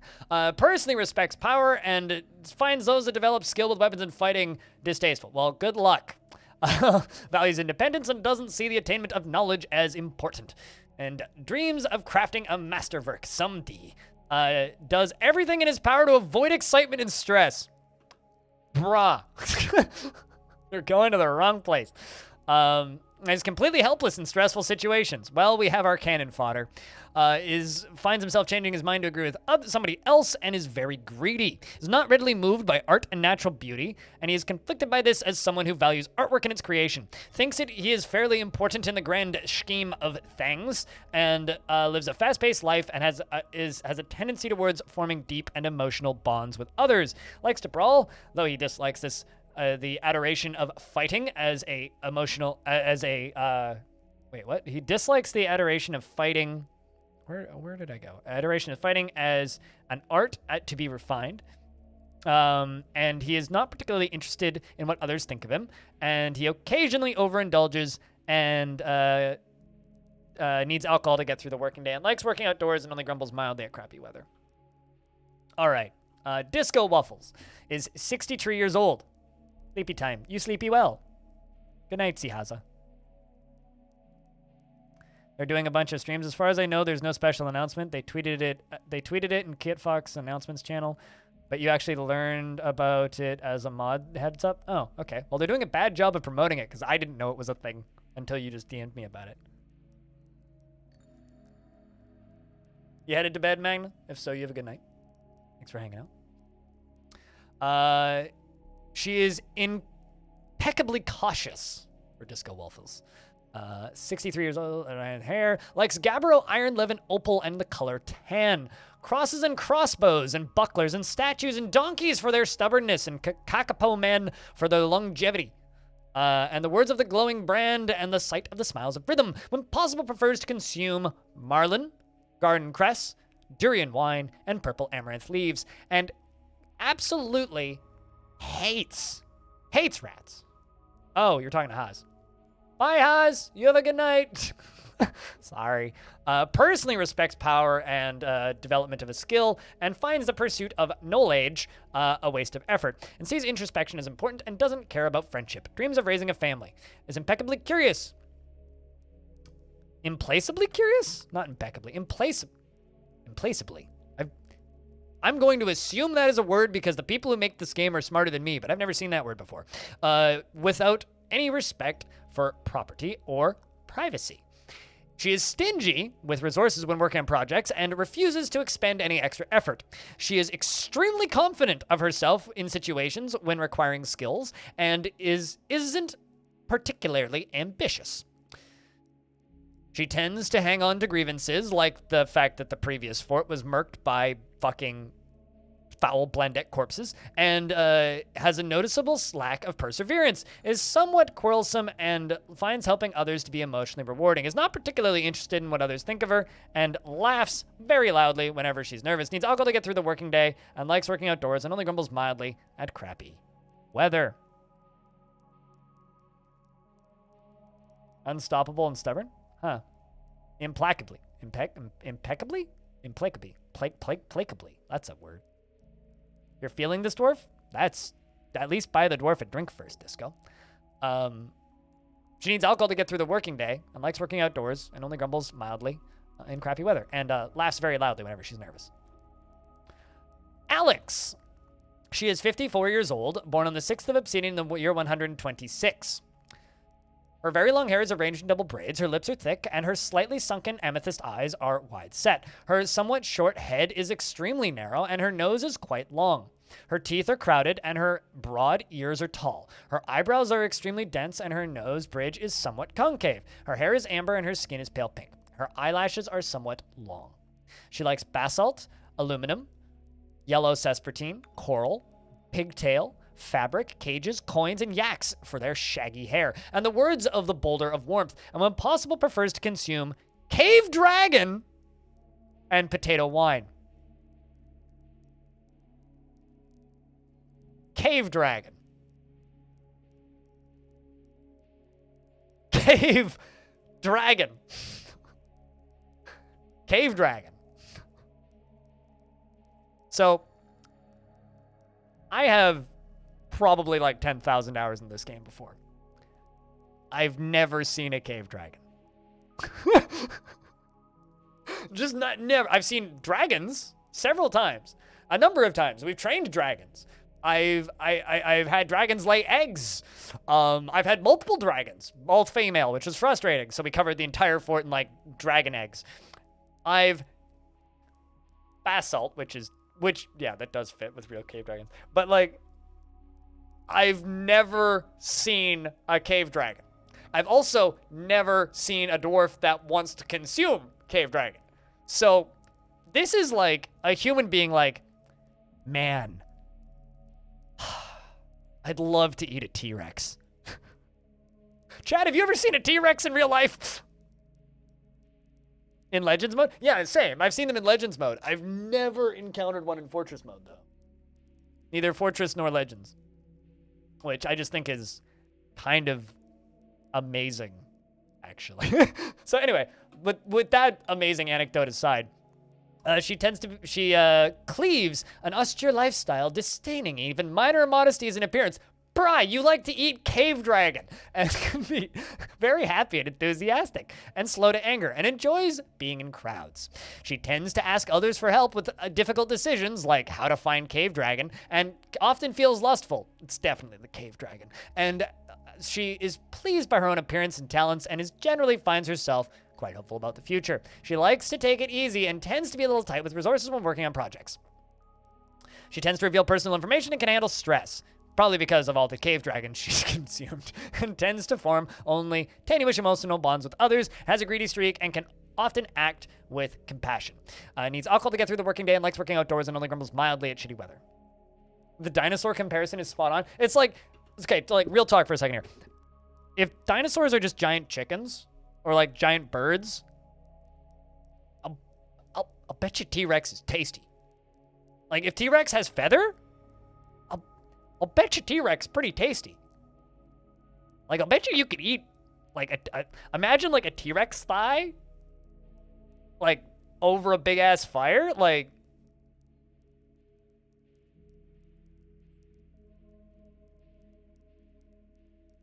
it's not that she wants cave dragon meat, it's that she prefers it. She's already had it and loves it. Yes, no, exactly. You are correct. So maybe, like, sperm whale? Is that like an accurate, like, real life? I'm trying to think of like very large, hard to find, rare real life creature. Maybe like prefers to eat beluga whale. Or, I don't know.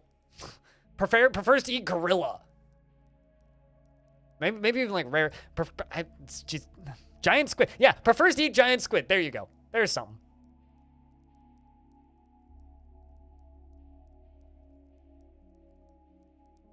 True.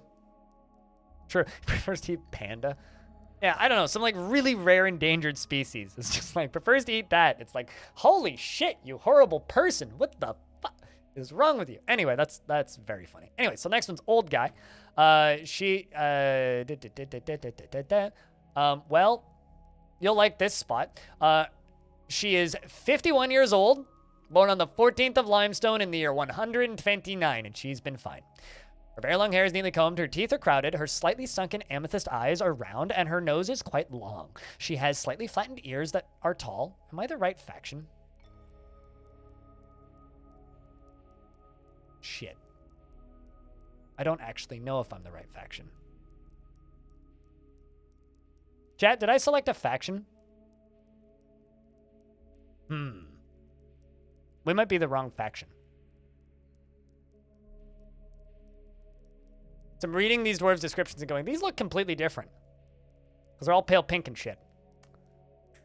We might be playing a different faction by mistake. What do? Apologies. I will rename the dwarves the same thing and take the same embark real quick. Because I'm like convinced that it's the wrong faction.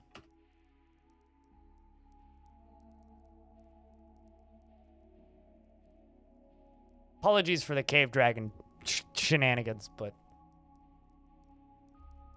I really want to just keep playing the same faction because that's been like the whole goal of this fort and this world.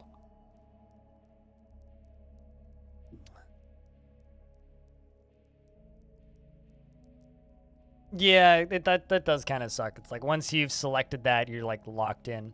But because everybody was pale pink, which leads me to believe... it might have been the same faction, because it auto-selected the Crimson Pulley here. But...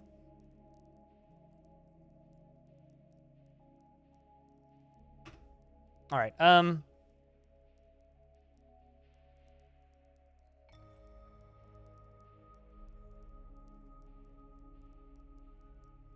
let's just...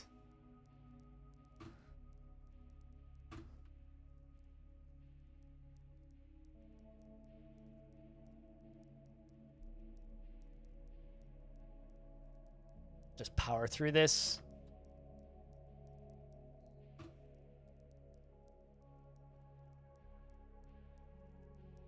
Yep, renaming everybody. I'm also realizing that Bass Relic actually put their name in first. I totally skimped you. But now if I don't give it to you, I am skimping the other people, so remind me, and I will give you one of the first migrants.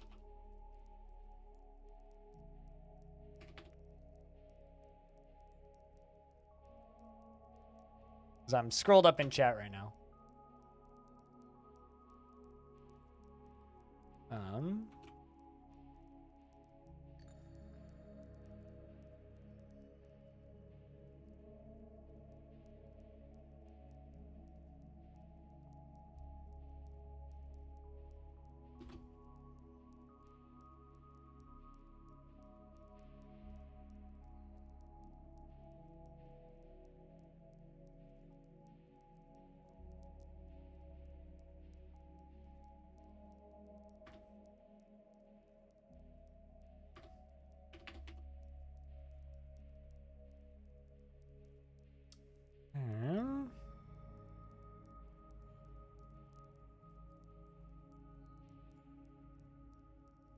Just some old guy. Almost. Macho pawn. I'm probably screwing this up and shorting people, but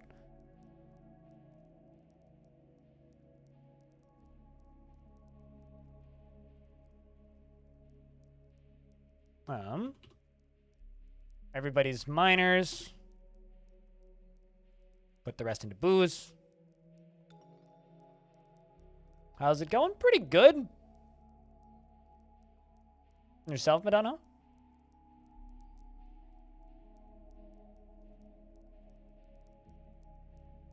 Did we die again? God, that would have been funny, wouldn't it, Diamond? No, all of the dwarves had very odd descriptions compared to every other dwarf in this faction I've seen. So I think I selected the wrong faction, but we've done a very short redo. So let's try this again. Hambloco is the first dwarf. Is there something to be happy about? They said. Well, I mean, we did just kind of poof a bunch of dwarves out of existence. You're stressed? How so? He's 63 years old, born on the 7th of Opal in the year 117. His sideburns are clean-shaven, and his very long mustache is neatly combed. His very long beard is braided. His hair is clean-shaven. His large iris close-set eyes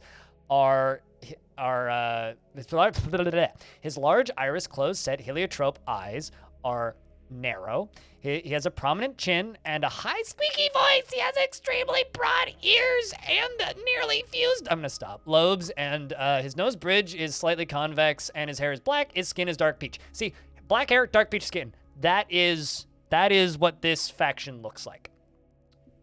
Is like they're very strong, like black hair, peach skin. Yeah, it's sad. Shed a single tear. I'll be honest, I don't know. I looked up all like his film credits after I heard about that yesterday, old guy, and like I think the only thing I've seen that he's in is Aladdin, but fond memories of that film. He likes orthoclase billin, Christopraise, earrings and buckets, and the sound of the sprinkles of aquamarine. And Impossible prefers to consume tick, moghopper, and plum wine, and rock nut oil. You'll have to rock that nut oil. And can't stand mosquitoes. Personally, finds sacrifice to be the height of folly and dreams of mastering a skill, is consumed by overwhelming feelings of jealousy, and is rarely moved by curiosity. Extremely confident in self, requiring his skills, and prefers everyone lives as harmoniously as possible. Generally acts impartially and is rarely moved to mercy, and finds obligations confining, and is conflicted by this for more than one reason. He is conflicted by this for more than a reason. He values parties and merrymaking as an abstract concept and can sometimes act without deliberation, can handle stress, and needs alcohol to get through the working day. Hambloco, remind me when we start. You're going to be my militia captain. Next is Meng, aka Disco Waffles, who says everything's all right, and he is almost nice years old. He's born in the 11th of Moonstone in the year 112. He is incredibly muscular, and his long sideburns are neatly combed. His medium-length mustache is neatly combed. His very long beard is arranged in double braids, as it should be, and his hair is clean-shaven. He has a prominent chin, and his nose is slightly convex. His hair is black, and his skin is dark peach. His eyes are heliotrope. He is mighty and very slow to tire and quick to heal, but quite clumsy. Likes chalk, bismuth, onyx, and clear glass. The color tan shields and giant porcupines for their quills, and the sound of the crypt of the necrodancer. Crypt of the cleaning. And when possible, prefers to consume Tef beer, blood amaranth flower, and can't stand bark scorpions. Personally, sees life as unfair and doesn't mind it that way, and dreams of mastering a skill. He's always tense and jittery, and thinks he is fairly important in the grand scheme of things. Occasionally overindulges and finds helping others emotionally rewarding. He has little interest in joking around and can handle stress. This one's also joining the military. He generally finds himself quite hopeful about the future and can be very focused during conversations. When he's angry, he needs alcohol to get through the working day and likes working outdoors and only grumbles mildly at shitty weather. Sounds like a Turbo Lumberjack. Turbo Lumberjack is my favorite punk rock band. No, my favorite punk country band. There we go. Turbo Lumberjack. The Western Realm.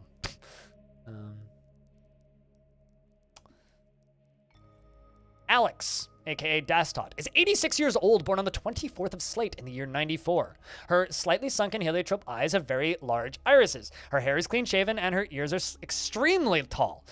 She has a prominent chin and her dark peach skin is wrinkled. Her hair is black with flecks of gray. She likes talc, bismuth, rubicile, alder wood, giant elephant seal, not eggplant seal, that's a very different thing, leather and the color pale taupe. Ducks for their quacks and the words of the Torch of Glimmers. When possible, prefers to consume anchovy, plum wine, and absolutely hates moonstales. I hope that you're not putting anchovies in your plum wine because that's concerning. A lot of these dwarves are ripped, actually. Best of luck with investments if you invest, Jimmy. She personally is disgusted by tranquility and would have the world constantly churn in noise and activity and values family and doesn't feel strongly about the law. I think this person lives above me.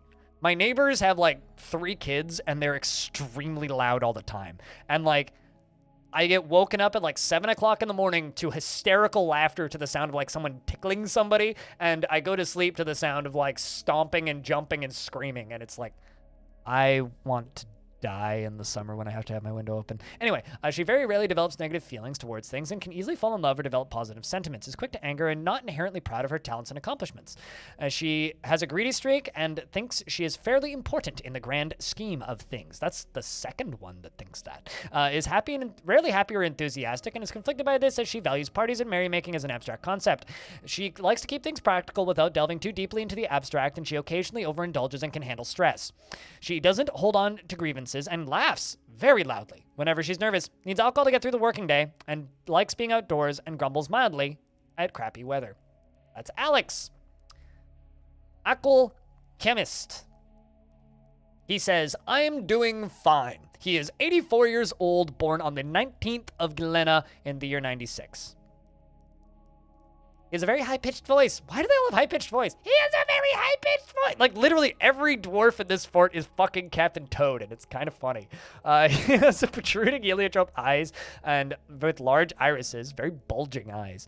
And his sideburns are neatly combed. His medium-length mustache is neatly combed, and he has double braids. His long beard is arranged in double braids, and his hair is clean-shaven. He has a prominent chin, and his ears are extremely tall. His eyelashes are quite long, and his nose bridge is slightly convex. His dark peach skin is slightly wrinkled, and his hair is black with a touch of gray. He likes horn silver, electrum, and resin opal, giraffe bone, and the color ecru, gems and hammers, and the sound of and the sound of the heliotrope phrase, and the sight of the embraces of lathering. Which is my favorite name for a dance in this entire world, is the embraces of lathering. Don't forget, chat. Embrace the lathering. Anyway, when possible, prefers to consume mussel, kangaroo cheese, and Fisher berry wine, and kangaroo's milk, and absolutely hates bark scorpions. Personally sees no value in holding back complaints and concealing emotions, and has a negative view of those who exercise power over others. And dreams of creating a grand work of art. Great work of art. He is never moved by the emotions of others and always is in love with somebody, and is easily develops positive feelings and lives at a high energy kinetic pace. Hyperactive, loves everybody, but doesn't care about other people's emotions. Oh boy. Doesn't often feel envious of others and sometimes acts with little determination and confidence. Is not inherently proud of his talents and accomplishments and thinks that everyone should live as harmoniously as possible. He is grateful when others help him out and he tries to return favors. Well, that's good. Often acts with compassion and is a greedy streak. Tends to be a little tight with resources when working on projects. And is rarely happy or enthusiastic. What? Is conflicted by this as he values parties and merrymaking as abstract. So they all value parties, but they all hate parties. Hold on. He is somewhat uncomfortable around those that appear unusual or live differently from himself and tends to consider what others think of him. He is assertive and likes a little excitement now and again, and is generally acts with a narrow focus on the current activity, and exhales sharply when he becomes exasperated and tenses up when he's nervous. Needs alcohol to get through the working day and likes working outdoors and only grumbles mildly at bad weather.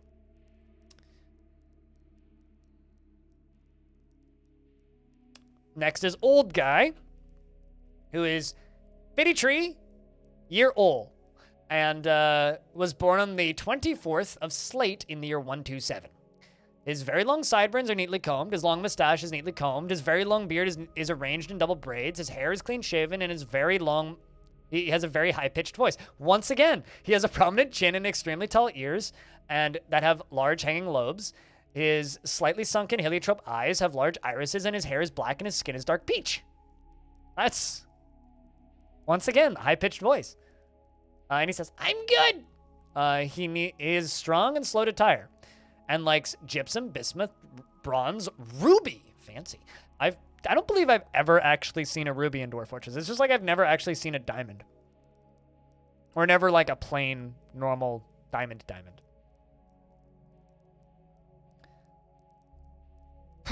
I've been reading really fast. Give me 2 seconds.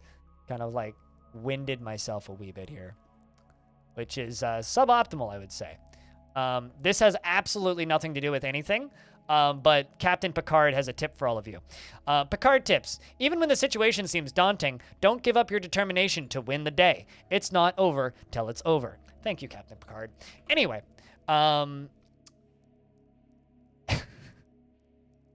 he personally values craftsmanship and believes it is important to conceal emotions and refrain from complaining. He respects a development of a skill. He dreams of creating a great work of art and is often inflamed by hatred and easily develops hatred towards things. Does not enjoy participating in physical confrontations and works to square this natural tendency with his respective martial prowess.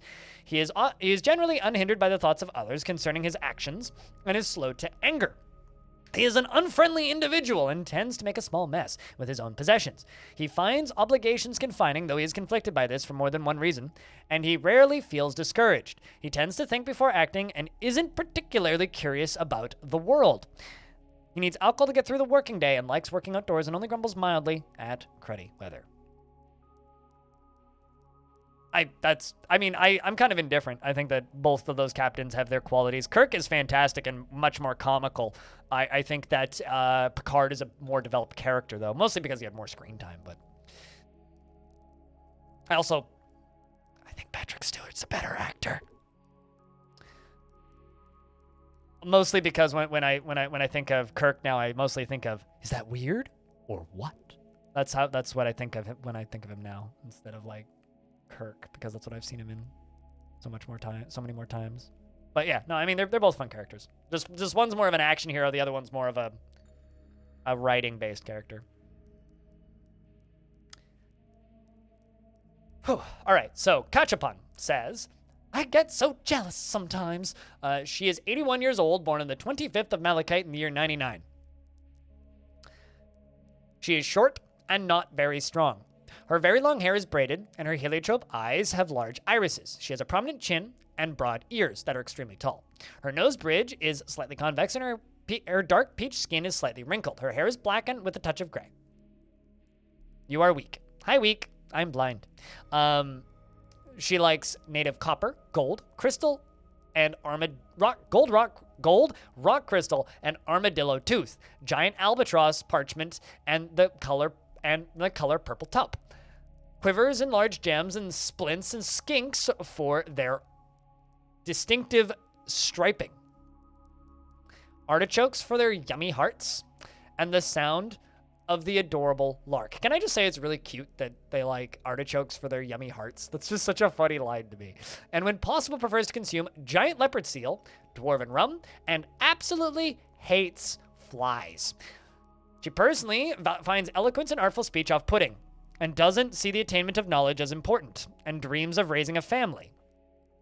She's a complete scatterbrain, unable to focus on the matter for more than a passing moment. I think that this dwarf needs some ADHD meds.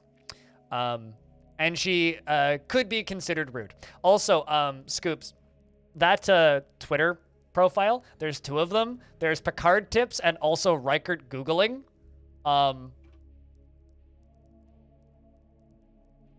And they're both really funny. Riker Googling is like a very good Twitter follow. It's just like, how to switch timelines. Bajorn Bikini Car Wash. Clear replicator recent items. Drunk history kilometer accords. Did Obsidian Order interfere with the Federation election? Like, it's okay. I'm incognito mode. It's just very funny to me. Just the comedic fucking,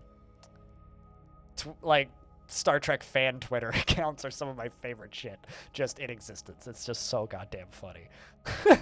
I just like Star Trek, so that's the result. And those two accounts are run by the same person, and they're both very funny. He's the philosopher, but Kirk is the warrior. Yeah, no, totally. Picard is better writing. Kirk stuff is more fun. TLDR, in my opinion. She could be considered rude and doesn't cling tightly to ideas and is open to changing her mind. She doesn't mind a little tumult and discord in day-to-day living and is grateful when others help her out. She tries to return favors and generally acts impartially. She is rarely moved to mercy and assertive. She often feels envious of others and likes a little excitement now and then.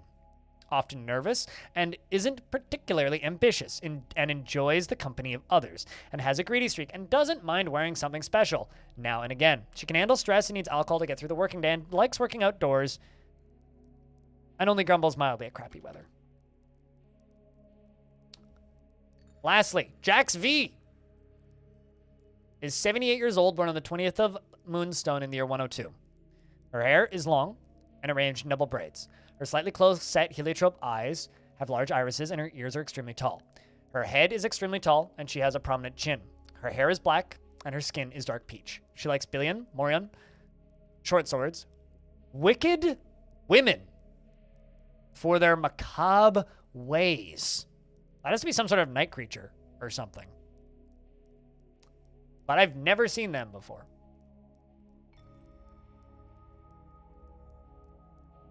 What indeed, yeah.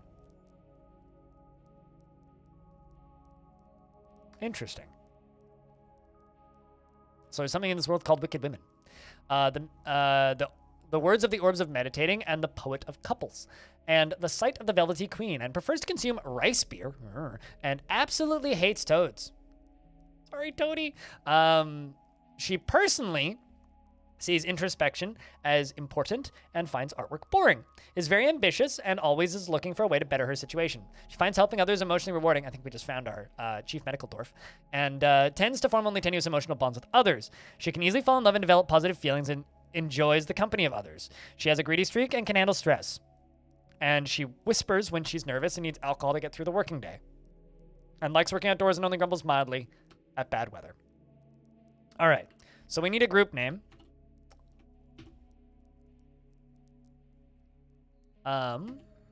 Which previously was the Theater of Beer, and we know how well that went. So let's go the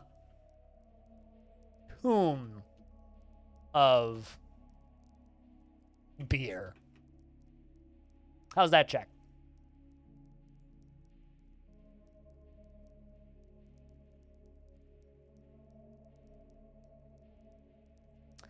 You miss his streams? I haven't spoken with him since you last spoke with him, probably. I know that there's been some weird, like, family shit going on. Like, just grandma moving and then not moving and then moving and then not moving, and that's mostly connected to his side of the family, so I don't know what he's been up to, frankly. I know that he got really, really busy when the flooding happened because of his job, but I haven't really spoken with him.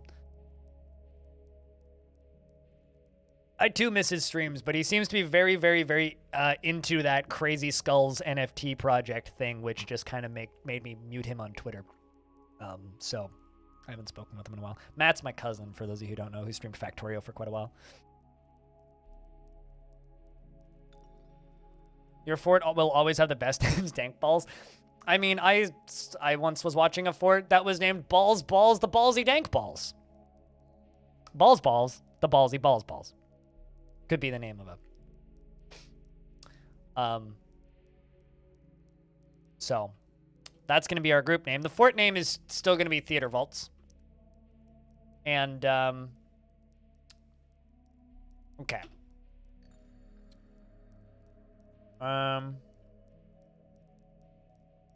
Foul Blendeck. An image of Foul Blendex.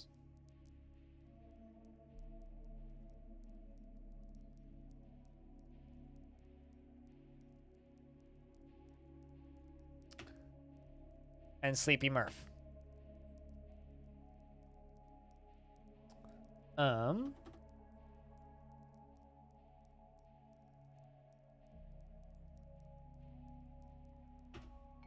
Sleepy Murph is screaming.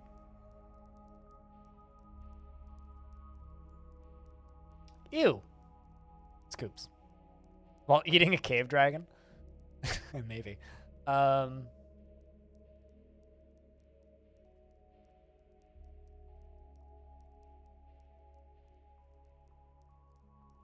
I appreciate your input, but, like, do we need to know every single euphemism Dwarf fort name that you've come up with in your life? Why don't you just name your fortress Bulbasaur and just, like, actually have a decent sense of humor?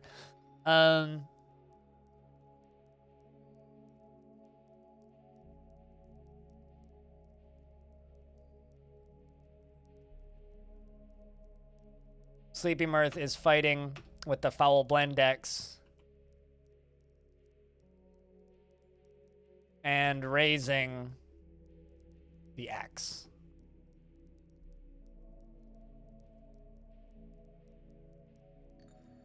I mean, yes, you can make rude names with the names of the dwarf forts, but it's only funny if the game generates it itself. But if you intentionally go about doing it, it's like, all right, you have a childlike sense of humor. I mean, I guess that's fine, but I don't really care. So yeah, tough crowd, sorry. Or rather, tough streamer. A crowd might think you're hilarious. Chat, do you think that Scoops is hilarious? Because I'm kind of, like, a little bit underwhelmed, to put it bluntly. But this is... We need to rename this thing. Is there an FAQ channel page? Because you want to ask something answers to it often? I don't have a FAQ. What's your question? I don't really have things that I answer to often, to be honest with you.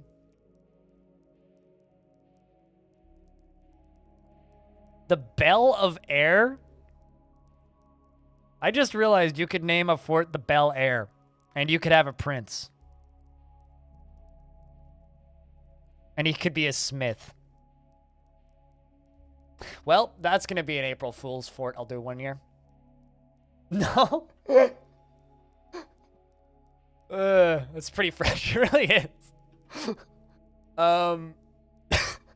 But it's just like, yes, yes, yeah. Although, then we'd need to have a rock and name it Chris, and he'd have to slap it, so. Bel-Air? No. Do you know what the Fresh Prince of Bel-Air is? It's a sitcom that Will Smith was in that ran, like, I don't know, 2 decades ago. When was that show on TV? I've only ever seen reruns of it, so.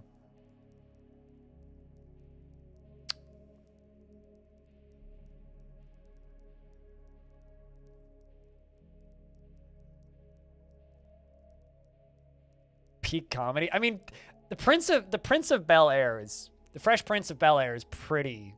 It's as far as sitcoms go, it's like A+ tier. It was early mid 90s. Yeah, I've only ever seen. I don't know. I was born in '94, so I've only ever seen reruns of it. So I actually have no idea when it was on TV. I also never had TV, so the barricaded.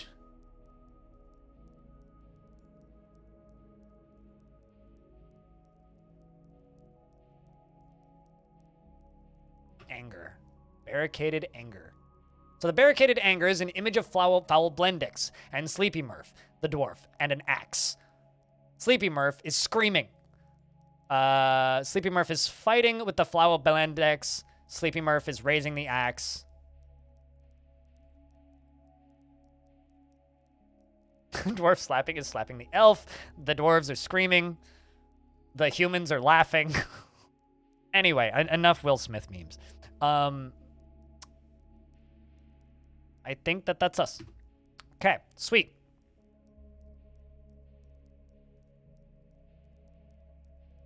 Where TV programs are vastly different. Valid, yeah. I could believe that. I think that's gonna be us. We're gonna embark. I'm gonna vanish for a sec, because I need to use the restroom. But then we'll continue. I mean, we still have like 7 hours of stream left, so we got lots of time. BRB.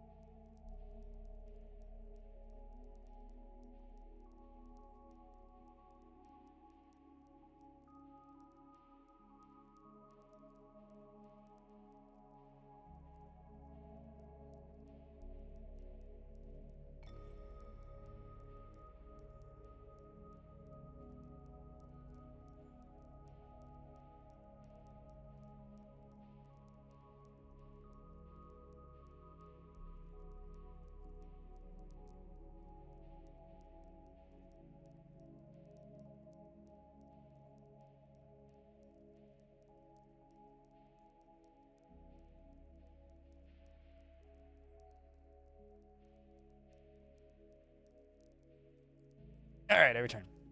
Regarding today's stream announcement, fun fact, to get the screenshot with the elves, Tarn modded the game to make elves playable and changed the starting wagon to be pulled by a unicorn.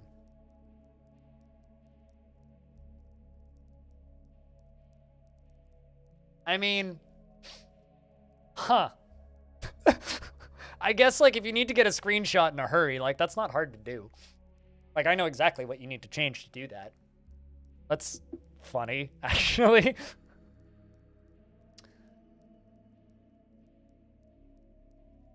Once your family got a Video E cable box, so is when you started getting a lot more shows and channels. Yeah, I never had cable growing up, so like the extent of my knowledge of TV growing up was what my grandma would tape for us, which was essentially just Kratz Creatures, Zaboomba Mr. Dress Up, Barney, and I think Arthur. And that was basically it. Like, that was like the entirety of mine. And I think Ben 10. If I was lucky, we'd get an episode of Ben 10 or 2. And she only ever recorded stuff for us on VHS. It was basically like she'd record like Saturday morning like TV on YTV Kids, basically.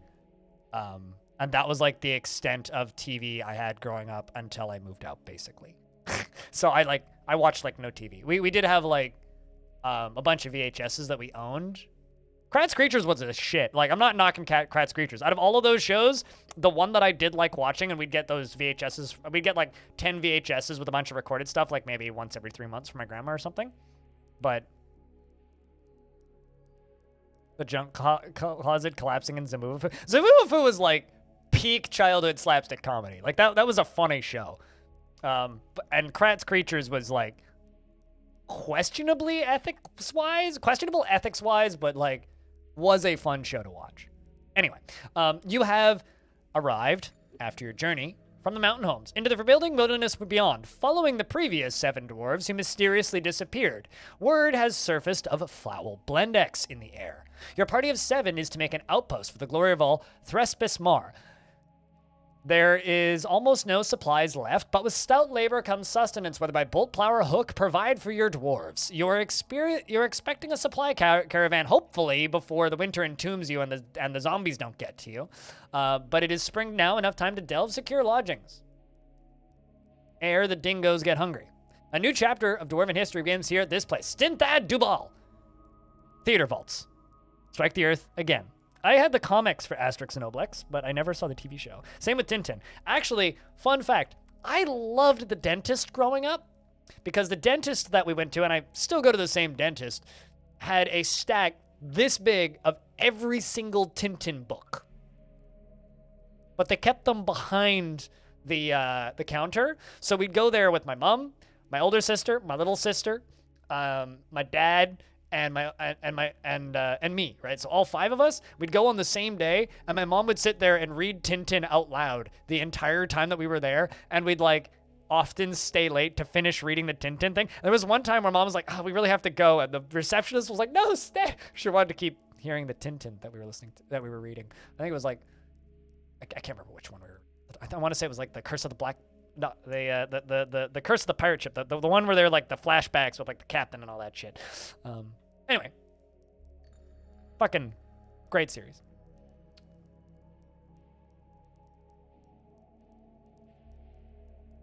I've never heard of that, Scoops, but I believe you. I actually, with my old tattoo artist who I was working on this with before the pandemic happened, I had a whole a Tintin tattoo that was planned from like my knee down to my ankle, which was a collage of different Tintin covers, which I still really want to get done one of these days. I still have the art for it, but anyway. All right, we back. So, good news is no corpses around. Bad news is there's no corpses around. All right, well. Okay, well, everything's just scattered everywhere because this is how forts work.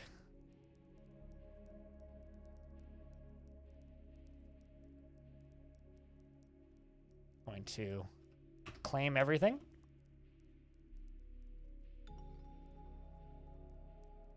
Reading aloud to your kids is such a great shared memory when you're the right age for it. Oh yeah, no, I have such fond memories of my mom reading out loud. Like, I have almost no fond memories of road trips growing up, but I have a lot of fond memories of the stories that were told. All right, so we're gonna need to build a bridge across this, but before we do anything else, we need to get everything down into here. Oh man, I have to redesignate this. Okay.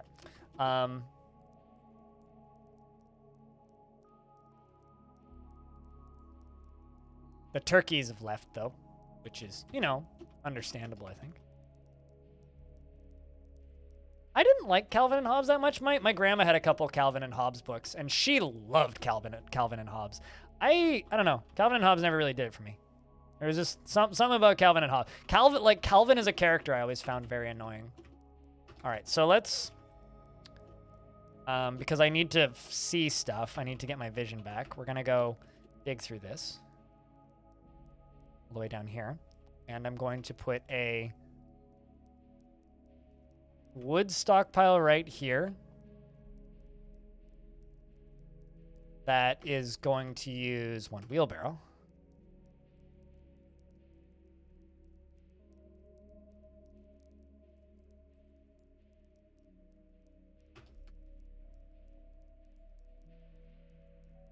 Oh, a turkey hen skeleton is fighting. Excellent.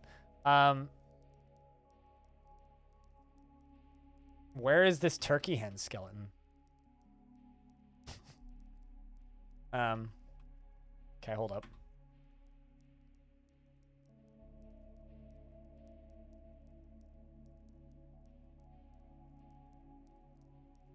Okay.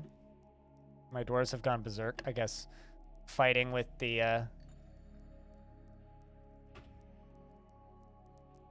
turkey hen.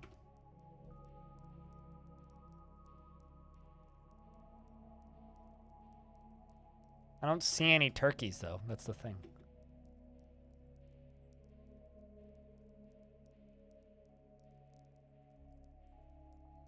I'm going to pasture my animals right there.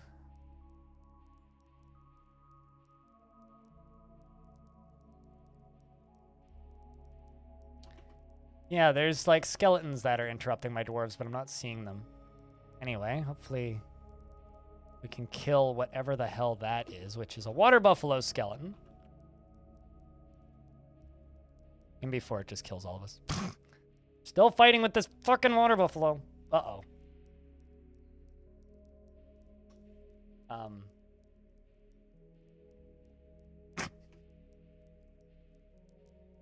You know what? I think that this fort is cursed. I think that this fort is cursed. So your settlement has crumbled to its end. What's amazing about that is they're not even listed on like the units list. Because I'll be honest, like I've done quite a few haunted embarks in the past. I've never had to re-embark on one, so I wasn't even expecting that. And when I didn't see them on the units list, I was like, okay, we're fine.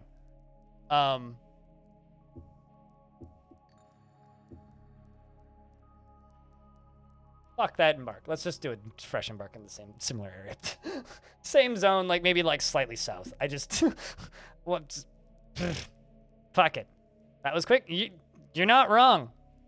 That might be the fastest death I've ever had, actually.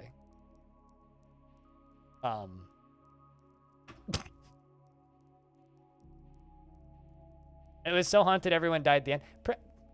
Yep. You have a Belgian friend who's a hog. There's a box of full sketches of your original art. Your friend was so crushed to discover that I had no fond memories of Tintin in Congo or whatever. Oh, really? Well, yeah, Tintin in the Congo is a hard one to find, actually, over